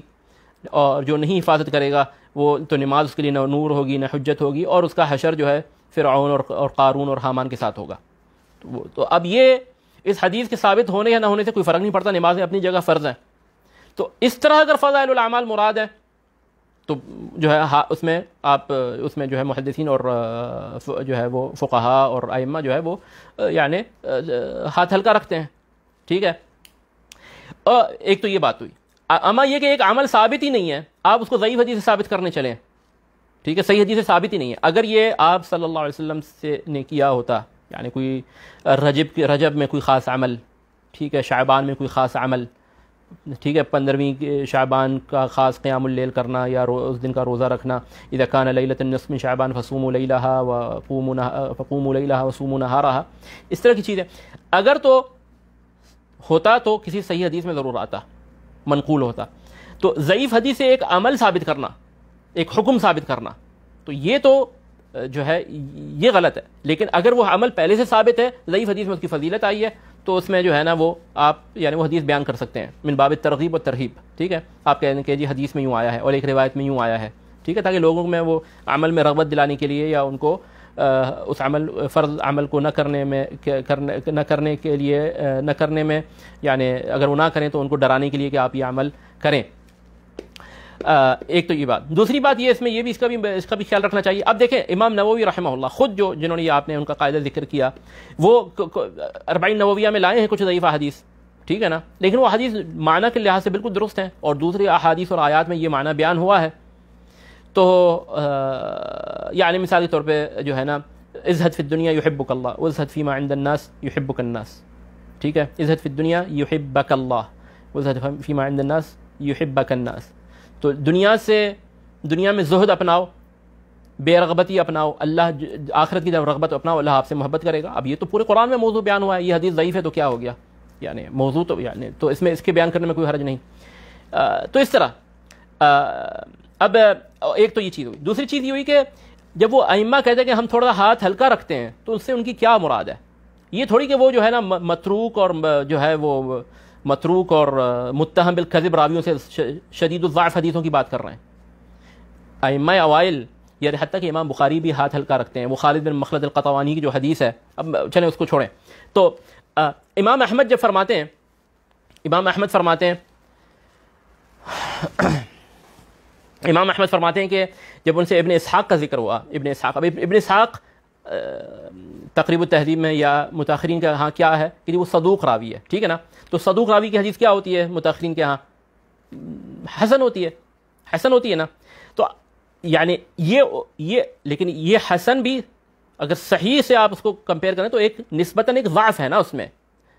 تو ائمہ جب کہتے ہیں کہ جی ہم فضائل کی احادیث میں، ثواب والی احادیث میں ہم ہاتھ ہلکا رکھتے ہیں، رجال میں بھی اسناد میں بھی، تو کون سے یعنی تھوڑی کہ جو متہم بالکذب راوی ہیں یا جو بالکل ہی کذاب قسم کے ہیں یا بالکل ہی جو ہے وہ نہیں، ان سے مراد یہ کہ یہ جو ہے نا جو تھوڑے سے یعنی وہ ثقہ سے ہٹ کے تھوڑے سے گرے ہوئے ہیں، تھوڑے سے صدوق درجے کے ہیں، اور اس طرح صدوق یخطئ، صدوق یہم، اس طرح کے. یہ نہیں کہ وہ متہم بالکذب اور شدید الضعف اور مغفل اور اس طرح کے راوی نہیں. اسی لیے امام احمد نے ابن اسحاق کے بارے میں کیا فرمایا کہ یعنی اس سے جو ہے نا اس طرح کی احادیث لے لیں گے ہم، ٹھیک ہے نا. یعنی نکتب عنہ مثل هذه الاحادیث، یعنی یہ جو غزوات کے قصے بیان کرتے ہیں، ٹھیک ہے، یہ اس طرح کے ان سے ہم لے لیں گے. فاما اذا جاء الحلال والحرام اردنا قوما هكذا، اگر حلال اور حرام کی بات آئے گی تو ایسے راوی چاہیے ہمیں، ایسے امام احمد نے ایسے اشارہ کر کے فرمایا. یعنی حلال اور حرام میں ابن اسحاق بھی نہیں چلیں گے، محمد ابن اسحاق المطلبی جو صدوق راوی ہیں، ٹھیک ہے، کیونکہ وہ اگر کوئی چیز روایت کر رہے ہیں اور وہ شرعی حکم دوسری صحیح حدیث میں نہیں آ رہا تو وہ جو ہے نا فیہ انہ، یعنی اس میں وہ شبہ ہوتا ہے کہ بھئی یہ کہاں سے آ گیا، یہ اس میں نکارت ہے. نکارت یہ کہ یہ حلال حرام کا مسئلہ ہے تو شریعت میں یہ واضح ہو جانا چاہیے تھا. یعنی صدوق درجے کے راوی اکیلے یعنی صرف وہی بیان کر رہے ہیں، ثقہ راوی کہاں مر گئے تھے، کیوں نہیں انہوں نے یہ شرعی حکم روایت کیا. تو کہتے ہیں کہ یعنی غزوات کی باتیں آئیں گی، 1400 تھے یا 1500 تھے مثال کے طور پہ غزوۃ الحدیبیہ میں، تو چلے گا، ابن اسحاق کو آپ لیں. لیکن جب حلال حرام کی بات آئے گی تو ہمیں ایسے لوگ چاہیے، ایسے ہاں بالکل پکے مضبوط پرفیکٹ. تو اب دیکھیں میں آپ کو مثال دوں. ابن اسحاق جو ہیں، ابن اسحاق صدوق درجے کے راوی ہیں. اب اگر مجھے صحیح یاد ہے سنن ابی داؤد میں حدیث ہے، اور غالباً انہی اس میں جو ہے نا 1-2 سند سے ہے، ابو داؤد میں اور کچھ اور کتب میں، تو انہی کی سند سے ہے، ابن اسحاق کی سند سے ہے ایک سند. اور اس کو شیخ البانی نے حسن کہا ہے، اس حدیث کو شیخ البانی رحمہ اللہ نے حسن کہا ہے. لیکن ائمہ نے کسی نے اس حدیث پر عمل نہیں کیا اور کہا کہ اس کا متن منکر ہے، کیونکہ یہ ایک شرعی حکم ثابت ہو رہا ہے، اور شرعی حکم جو ہے نا ابن اسحاق جیسے لوگوں سے ثابت نہیں ہوتا. تو اب وہ کیا ہے کہ وہ نبی صلی اللہ علیہ وسلم نے یوم الحج الاکبر یعنی 10ویں تاریخ کو، طواف زیارت والے دن، عید والے دن، ٹھیک ہے نا، مینا میں، ٹھیک ہے، حج کے دن، یوم النحر کو شام کو دیکھا کہ 2 صحابی ہیں، وہ اپنے کپڑوں میں ہیں، ٹھیک ہے. تو پوچھا حل افضتما، کیا تم نے طواف افاضہ یعنی طواف زیارت کر لیا؟ انہوں نے کہا نہیں یا رسول اللہ، ہم نے ابھی تک نہیں کیا. فرمایا یہ قمیصیں اتارو اور دوبارہ احرام پہنو، دوبارہ چادریں پہنو. اور فرمایا کہ یہ رخصت ہے، یہ اللہ نے ایک رخصت دی ہے کہ آپ اس دن رمی کر کے اپنا احرام کھول دو، لیکن شرط یہ ہے کہ مغرب ہونے سے شام ہونے سے پہلے طواف کر لو. اگر طواف نہیں کیا تو شام ہوتے ہی آپ کا احرام آپ پر واپس آ جائے گا، آپ دوبارہ محرم ہو جاؤ گے. یعنی آپ نے رمی کی، بال کٹوائے، کپڑے پہن لیے، اب کیا ہوا، رش تھا، یہ تھا، طبیعت تھکے ہوئے تھے، ایسا تھا ویسا تھا، جا کے طواف نہیں کیا، مغرب کی اذان ہو گئی، دوبارہ پہن لو اپنا احرام، اتار دو، اب یہ رخصت ختم ہو گئی. اب جو ہے نا جب تک اب طواف نہیں کرو گے پھر تب تک جو ہے سلے ہوئے کپڑے نہیں پہن سکتے. یہ حدیث ہے، کسی نے اس پر عمل نہیں کیا، کسی نے اس پر عمل نہیں کیا. ائمہ نے تو یعنی مذاہب اربع، غیر مذاہب اربع، ٹھیک ہے، لیکن حدیث یعنی اگر اس کو آپ دیکھیں جی ابن اسحاق ہے اور یہ اور وہ، تو حسن آپ کہہ سکتے ہیں اس کو. اور اس میں ایک اور بھی راویہ مجھے یاد نہیں آ رہا، تو اور حسن کہا ہے اس کو شیخ البانی رحمہ اللہ نے، اور ان کا یہی مذہب ہے. اور مجھے یاد ہے جب میں نے پہلی دفعہ حج کیا تھا 12ویں جماعت میں تھا تو اکیلا گیا تھا میں گروپ کے ساتھ، تو اللہ اکبر، شاید میں نے دوسرے دن طواف اور سعی کی تھی، اس دن نہیں کی، یا اس دن کی تھی، یا بہرحال وہ ایک لمبی کہانی ہے۔ تو دوسرے دن جب میں نے دوبارہ کی، یا بہرحال کی میں نے، تو میں نکلا حرم سے، تو وہاں باب العمرہ کے پاس کچھ مکتبات ہوتے تھے، بک شاپس ہوتی تھیں، ٹھیک ہے نا، تو اس میں گیا تو وہ شیخ البانی کا رسالہ بک رہا تھا حج والا، کیونکہ میں تیاری کر کے گیا تھا، شیخ ابن عثیمین کی جو زاد المستقنی کی شرح ہے نا، وہ کیسٹیں لے کے میں نے سنی تھی ساری، اس سے تیاری کر کے گیا تھا، زاد المستقنی کے اپنے متن پہ وہ پورا وہ شرح لکھ کے، وہ شیخ ابن عثیمین کے دروس سن کے نا، ابھی ممتع شاید چھپی بھی تھی کہ نہیں چھپی تھی، میرے پاس نہیں تھی، تو ان کی کیسٹوں سے سنی وہ۔ اب وہاں جو میں نکلا تو دیکھا تو وہ چھوٹی سی کتاب جو ہے نا احکام الحج والعمرہ شیخ البانی کی بک رہی ہے، وہ جو میں نے پیج پلٹا ہے تو یہ حدیث سامنے کھل کے آ گئی کہ اس دن جو ہے آپ جو ہے وہ اگر آپ نے طواف نہیں کیا اور مغرب ہو گئی تو آپ کا احرام واپس آپ پر لوٹ آئے گا، اور میں تو اتنا پھر پریشان ہو گیا کہ یہ تو میں چلیں لاعلمی میں کر بیٹھا، تو پھر میں نے بہرحال بعد میں جا کے وہ اس مسئلے میں تحقیق ہوئی۔ تو اب ابن اسحاق کو ائمہ ان کی حدیثیں حلال حرام میں یا اس طرح واجب اور شرط اور اس طرح جو ہے نا احکام میں نہیں لیتے، تو لیکن ہمارے نزدیک اگر ہم اس کو دیکھیں کہ وہ صدوق راوی ہے تو وہ حسن درجے کی احادیث ہیں، تو ان کا جو یہ کہ ہاتھ ہلکا رکھتے ہیں، تو یعنی وہ اتنا ہلکا بھی نہیں کہ وہ شدید الضعف، جو جن کا ضعف شدید ہے ان کی روایتیں نقل کرتے ہیں، ایسا نہیں ہے جو ہمارے ہاں ایک حال بنا ہوا ہے، جو بھی حدیث کذاب ہوتا ہے راوی میں، متہم ہوتا ہے، متروک ہوتا ہے، رافضی کوئی بالکل، اور کہتے ہیں جی فضائل اعمال میں ہے۔ فضائل اعمال میں آپ کی کیا مراد ہے؟ پہلے تو یہ ثابت کریں کہ یہ عمل ثابت بھی ہے دوسرے نصوص سے، پھر اس کی فضیلت آئی ہے، یا یہ عمل اس حدیث سے ہی ثابت ہو رہا ہے؟ تو اگر صرف اس حدیث سے ثابت ہو رہا ہے تو پھر ثابت تو نہیں ہوگا اس حدیث سے، اس حدیث یہ پائے گی ہے ہی نہیں کہ اس سے عمل ثابت ہو، ٹھیک ہے؟ تو ائمہ کا منہج یہ رہا ہے، یعنی وہ یعنی تھوڑا سا ہاتھ ہلکا رکھتے تھے، اور یہ امام بخاری بھی حتیٰ کہ یعنی کچھ یعنی ان کی جو یعنی رقاق کتاب الرقائق میں جو حدیث ہیں بعض وہ حلال حرام کے سے تھوڑا سا اس میں ہیں، وہ بھی صحیح، لیکن وہ جو شرط ہے نا وہ چوٹی والی وہ نہیں ہے، وہ جو حدیث ہے جیسے خالد بن مخلد القطوانی والی، ٹھیک ہے نا، من عادى لي وليا، خالد بن مخلد القطوانی یعنی ہاں تھوڑا سا، تو بہرحال کہنے کا مطلب یہ ہے کہ تو وہ حدیث یعنی وہ چیز نصوص کثیرہ سے ثابت ہے کہ فرض اعمال پہلے پھر نوافل، ٹھیک ہے؟ تو یعنی وہ بہرحال اس میں نہیں پڑھتے، لوگ کچھ غلط نہ سمجھ لیں۔ تو یہ ہو گیا فضائل والی بات۔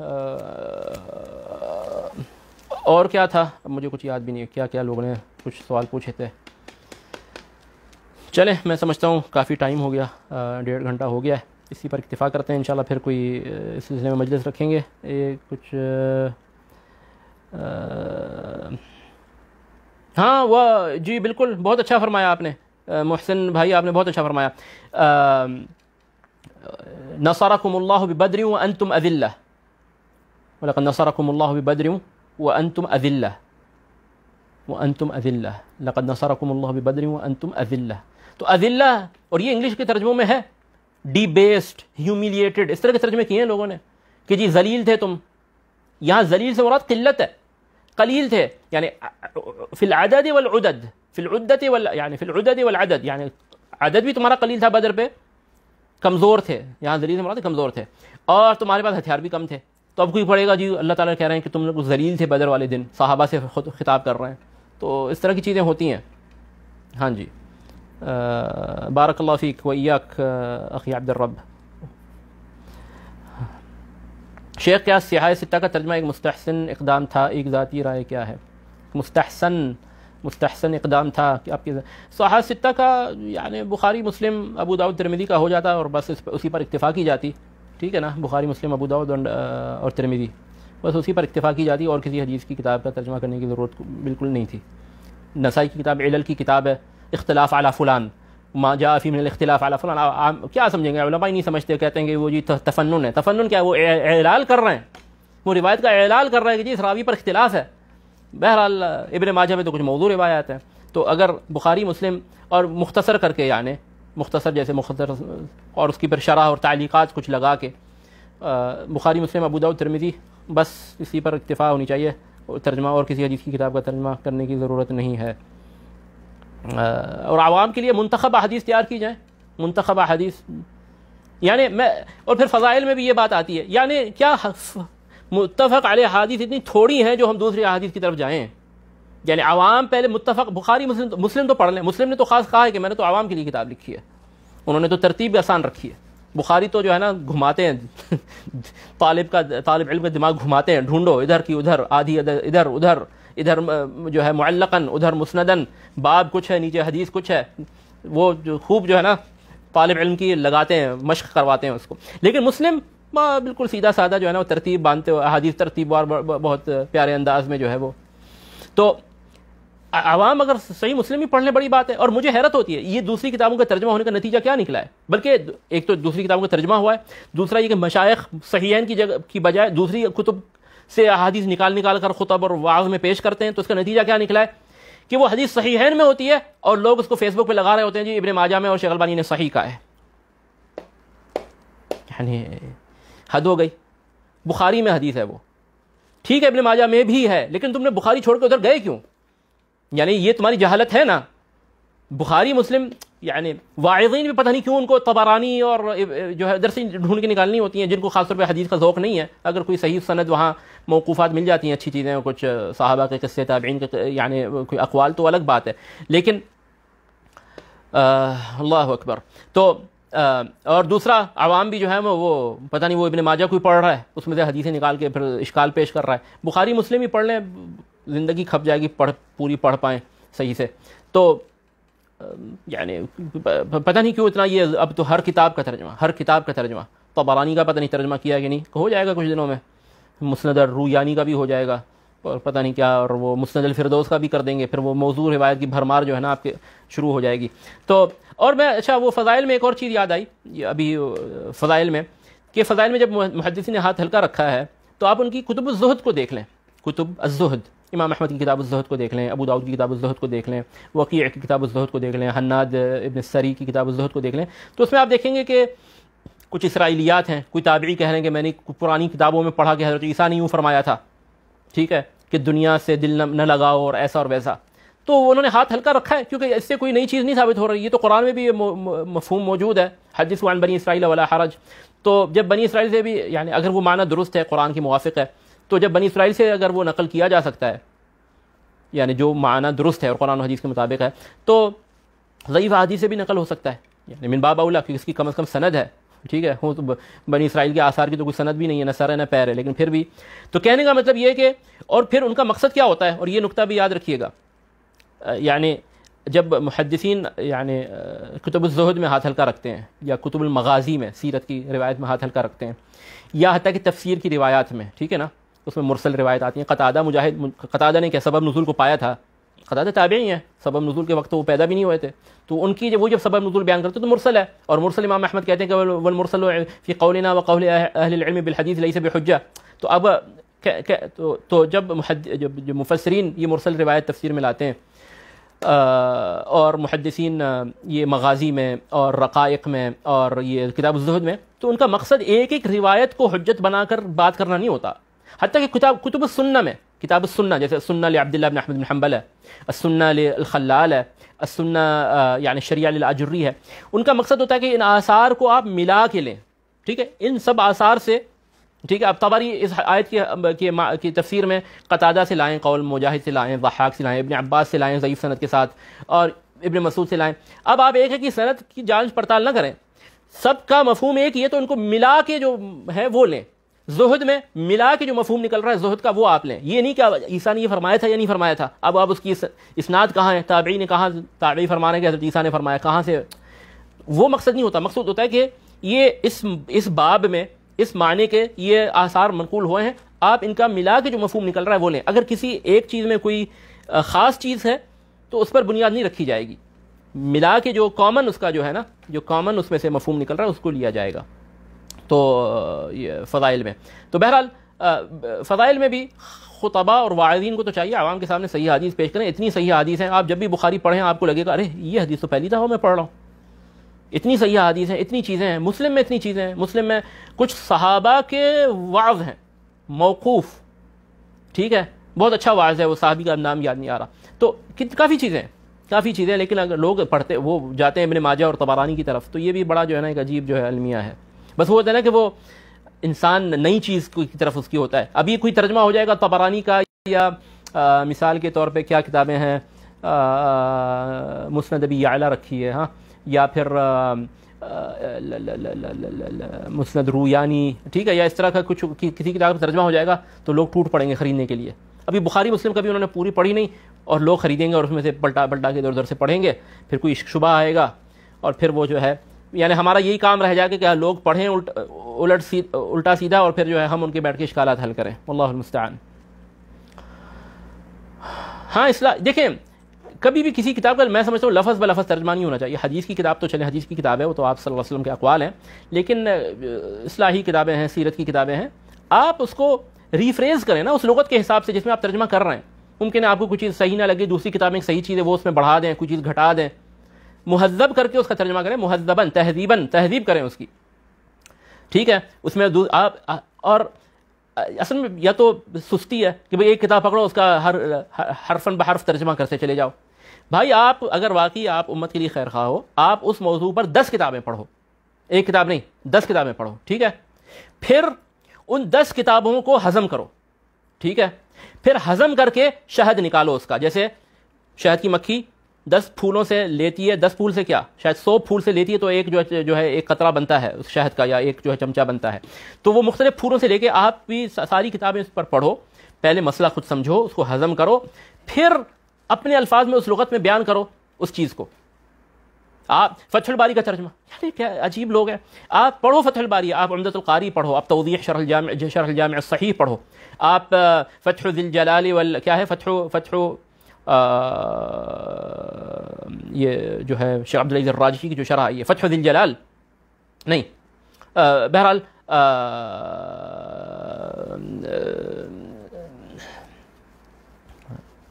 جو ہے وہ کیا نام ہے اس کا، بہرحال جو بھی اس کا نام ہے، تو وہ پڑھو. آپ 10 شرح پڑھو صحیح بخاری کی ایک حدیث کے لیے، سمجھو اس کو، ہضم کرو، پھر اس کو اپنے الفاظ میں آپ مختصر لکھو جو عوام کے لیول کی ہو اور عوام کے کام کی بات ہو. ہر ایک سے جو ہے جو اچھی باتیں ہیں، جو ہے وہ ان کا جو رس ہے وہ لے لو، اور شہد دو لوگوں کو، شہد کی مکھی کی طرح بنو. یہ کیا ہے کہ جو ہے نا وہ شہد کی مکھی جو لیتی ہے رس، وہ ویسے ہی نہیں دیتی. وہ مکھی ہے، وہ جو کچرے پہ بیٹھتی ہے نا مکھی، وہی وہاں کچرا یہاں سے اٹھا کے اپنے پیروں پہ ادھر دوسری جگہ پہ جا کے پہنچا دیتی ہے. استغفر اللہ. یہ مثال میں آپ کو یہ نہیں کہہ رہا کہ مترجمین اس مکھی کی طرح ہیں، لیکن کہنے کا مطلب یہ کہ شہد کی مکھی کی طرح بنیں، ٹھیک ہے. اس موضوع پہ پڑھیں، خوب کتابیں پڑھیں، اور اس پہ تحقیق کریں، اس موضوع پہ سمجھیں اس کو اچھی طرح، پھر عوام کے لیول کے لیے خلاصہ اس کا جو ہے لکھیں تاکہ عوام پڑھ کے جو ہے اس سے مستفید ہوں. فتح الباری کا ترجمہ، کل عمدۃ القاری کا ترجمہ ہوگا، اور پھر جو ہے وہ بس کاغذ کا بھی ضیاء، وقت کا بھی ضیاء. اگر آپ میں اتنی صلاحیت ہے تو آپ دعوت کا کام کریں. کیا یہ ترجمہ ہر چیز کا اٹھا کے ترجمہ کرنا شروع کر دیا ہے؟ یعنی تو مجھے لگتا ہے کہ عمل من لا یعنی کیا ہے، محنت یا حرفت المفاليس بن گئی ہے، یا عمل من لا عمل له. اس کے بعد اور کوئی کام کرنے کو نہیں، تو چلو جی میں اس کتاب کا ترجمہ کر رہا ہوں، جو ہے کون سا مکتبہ مجھے پیسے دے گا تو میں آپ کو یہ پوری 10 کتابیں 10 جلدوں کی کتاب کا ترجمہ کر کے دوں گا. یعنی اللہ المستعان. منحة الملك الجلیل، احسنت فتح اللہ علیک. منحة الملك الجلیل فی شرح صحیح محمد بن اسماعیل، بہت اعلیٰ شرح ہے. تو بہرحال اچھا جی، کتاب الروح پر تجزیہ چاہیے پھر کبھی انشاءاللہ. کتاب الروح پر تجزیہ چاہیے، اچھی کتاب ہے. اس کا بھی کوئی مختصر کر کے ترجمہ کرے نا، مہذب کر کے اس کو، ٹھیک ہے. کچھ اسانید جو ہیں ان پہ جو صحیح اسانید ہیں ان کو رکھتے ہوئے، اور کچھ کلام میں ابن قیم ادھر ادھر نکل جاتے ہیں، لغوی بحث پہ چلے جاتے ہیں، اس کو تھوڑا سا ہٹا کے اس کو مہذب کر کے ترجمہ کرے. اچھی کتاب ہے. روح کے بارے میں آپ کو پتہ چلے گا کہ روح پہلے بنی تھی، یا انسان کے جب فرشتہ پھونکتا ہے اسی وقت بنی ہے، یا پہلے سے بنی ہوئی ہیں. الست بربکم قالوا بلا، وہ کیا تھا، عالم الارواح تھی، یا وہ یعنی بہرحال اس میں روح سے متعلق تمام بحثیں ہیں. روح خوابوں میں کیا ہوتا ہے روح کے ساتھ، نیند میں اللہ یتوفی الانفس حین موتها والتي لم تمت في منامها فيمسك التي قضى عليها الموت ويرسل الاخرى الى اجل مسمى. تو اللہ روح قبض کرتا ہے موت کے وقت بھی، اور جس کی موت نہیں آئی اس کی نیند کے وقت میں بھی اللہ تعالیٰ روح قبض کرتا ہے. تو پھر وہ جو ہے جس کی موت آ چکی ہوتی ہے اس کی روح کو رکھ لیتا ہے، اور جس کی موت نہیں آئی ہوتی اس کی واپس لوٹا دیتا ہے. تو اس میں بڑی چیزیں ہیں، کچھ آثار ہیں صحابہ کے، کچھ چیزیں ہیں اس میں آپ کو کہیں اور نہیں ملیں گی. ٹھیک ہے، کتاب بہت اچھی ہے. یہ کوئی بات نہیں ہے کہ انہوں نے شروع کے زمانے میں لکھی تھی جب ابھی ان کا عقیدہ خراب تھا، صوفی تھے. اصل میں ہمارے ہاں وہی نا، میں نے پہلے بھی شاید کبھی ذکر کیا، وہ ہمارے ذہن اس طرح بن گیا ہے نا، وہ تبلیغی نصاب کا پوسٹ مارٹم کر کر کے کہ جہاں بھی کوئی یہ شرک یہ ایسے شرک یہ ایسے، تو وہ اب ہمیں وہ پتہ بھی نہیں چلتا کہ شرک ہے کیا، شرک ہوتا ہے کیا نہیں ہوتا. ٹھیک ہے، تو جہاں کوئی کرامت یا روح کی بات آتی ہے یا خواب میں دیکھنے کی، وہ شرک شرک شرک، غیب کا علم کا دعویٰ ہو گیا. تو یہ ہمارا چونکہ ذہن بن چکا ہے. تو کتاب الروح میں نے تو جب پڑھی تھی الحمدللہ تقریباً 8 سال سے اوپر ہو گیا، تو مجھے تو بہت اچھی لگی تھی، اور ارادہ تھا کہ دوبارہ اس کو پڑھ کے نا اپنے لیے کہ مختصر تیار کرتے چلا جاؤں اپنے فائدے کے لیے. جب نئی یعنی وہ تحقیق شدہ ہمارے شیخ العلامہ محمد اجمل اصلاحی کی تحقیق کے ساتھ دار عالم الفوائد سے چھپی تھی، تو میں نے اس کو پورا پڑھا تھا اور بہت لطف آیا تھا. کتاب بہت بہترین کتاب ہے. ٹھیک ہے، جو لوگ آپ کو اس سے ڈراتے ہیں نا، انہوں نے اس کو صحیح سے پڑھا ہی نہیں ہے، یا پڑھا ہے لیکن ان کو پتہ ہی نہیں کہ کون سا یعنی کیا چیز شرک ہے اور کیا شرک نہیں ہے. ٹھیک ہے، اور بہرحال مردہ سنتے ہیں تو اس میں کوئی ایسی بات نہیں، یہ خود ابن تیمیہ اس کے قائل ہیں. ٹھیک ہے، تو مردہ سنتا ہے، لیکن وہی ابن تیمیہ جو کہتے ہیں مردہ سنتا ہے، وہی ابن تیمیہ بھی کہتے ہیں کہ اگر اس کو پکارو گے اور اس پر بھروسہ کرو گے، اس سے گناہوں کی معافی چاہو گے اور اس سے جو ہے بیٹا اور اولاد اور رزق چاہو گے، تو تم پکے کافر ہو. تو بہرحال یہ کتاب انہوں نے ابن القیم نے اپنی ساری کتابیں ابن تیمیہ کی وفات کے بعد لکھی ہیں. ٹھیک ہے، ابن تیمیہ کی کتاب کی وفات کے بعد لکھی ہیں. اب مجھے اس کی ترتیب یاد نہیں آ رہی کہ روح کی ترتیب کون سی ہے ان کتابوں میں سے، لیکن ہے اس میں دوسری کتابوں کی طرف حوالہ ہے اور دوسری کتابوں میں اس کی طرف حوالہ ہے، یعنی ابن القیم کی اپنی کتابوں میں ہی. تو کتاب الروح میں کوئی ایسا مسئلہ نہیں ہے، اس کا کوئی سمجھے اس کو اچھی طرح سے اور اچھی طرح اس کو ترجمہ کرے، اور وہ مائنڈ سیٹ لے کے نہ پڑھے کہ تبلیغی نصاب پڑھا جا رہا ہے. ٹھیک ہے تو انشاءاللہ اس میں کوئی ایسی چیز نہیں ہے باذن اللہ تعالی. ہاں کچھ چیزیں آپ اس میں اختلاف کریں جی، فقہی اختلاف ہے، یہ چیز ثابت ہے نہیں ثابت، یعنی تلقین الاموات. ابن القیم خود اس میں بعد میں جو ہے اس کے قائل نہیں تھے، ان کی فقہی رائے بدل گئی. تلقین الاموات یعنی یہ ایک اس میں کوئی ایسا عقیدے کا وہ نہیں ہے. اچھا جی، چلا جائے.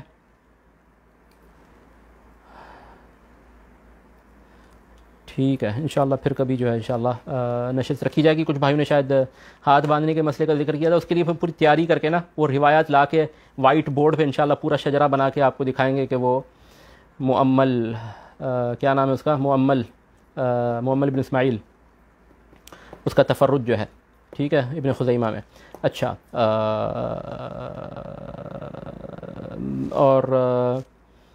اور جو ہے اگر کوئی انشاءاللہ سوالات ہوں گے تو پھر کبھی انشاءاللہ ایک اس طرح کی نشست کا انشاءاللہ ہفتے وار کوئی نہ کوئی نشست کا انشاءاللہ انعقاد ہوگا. آپ لوگ ذرا یہ کامنٹس میں صرف یہ بتا دیں کہ کون سا دن جو ہے نا، کون سا دن آپ کو زیادہ پسند ہے، یعنی کس دن کو رکھا جائے. جمعرات کو جس طرح آج ہے، یا جمعے کو کیا صبح کو رکھا جائے فجر کے فوراً بعد جمعے کے دن مثال کے طور پہ، یا شام کو رکھا جائے جیسے آج رکھا ہے. تو یہ ذرا آپ کے تاکہ اس حساب سے پھر اگلی نشست کا انعقاد ہو. بارک اللہ فیکم، سبحانک اللہم و بحمدک، اشہد ان لا الہ الا انت، استغفرک و اتوب الیک.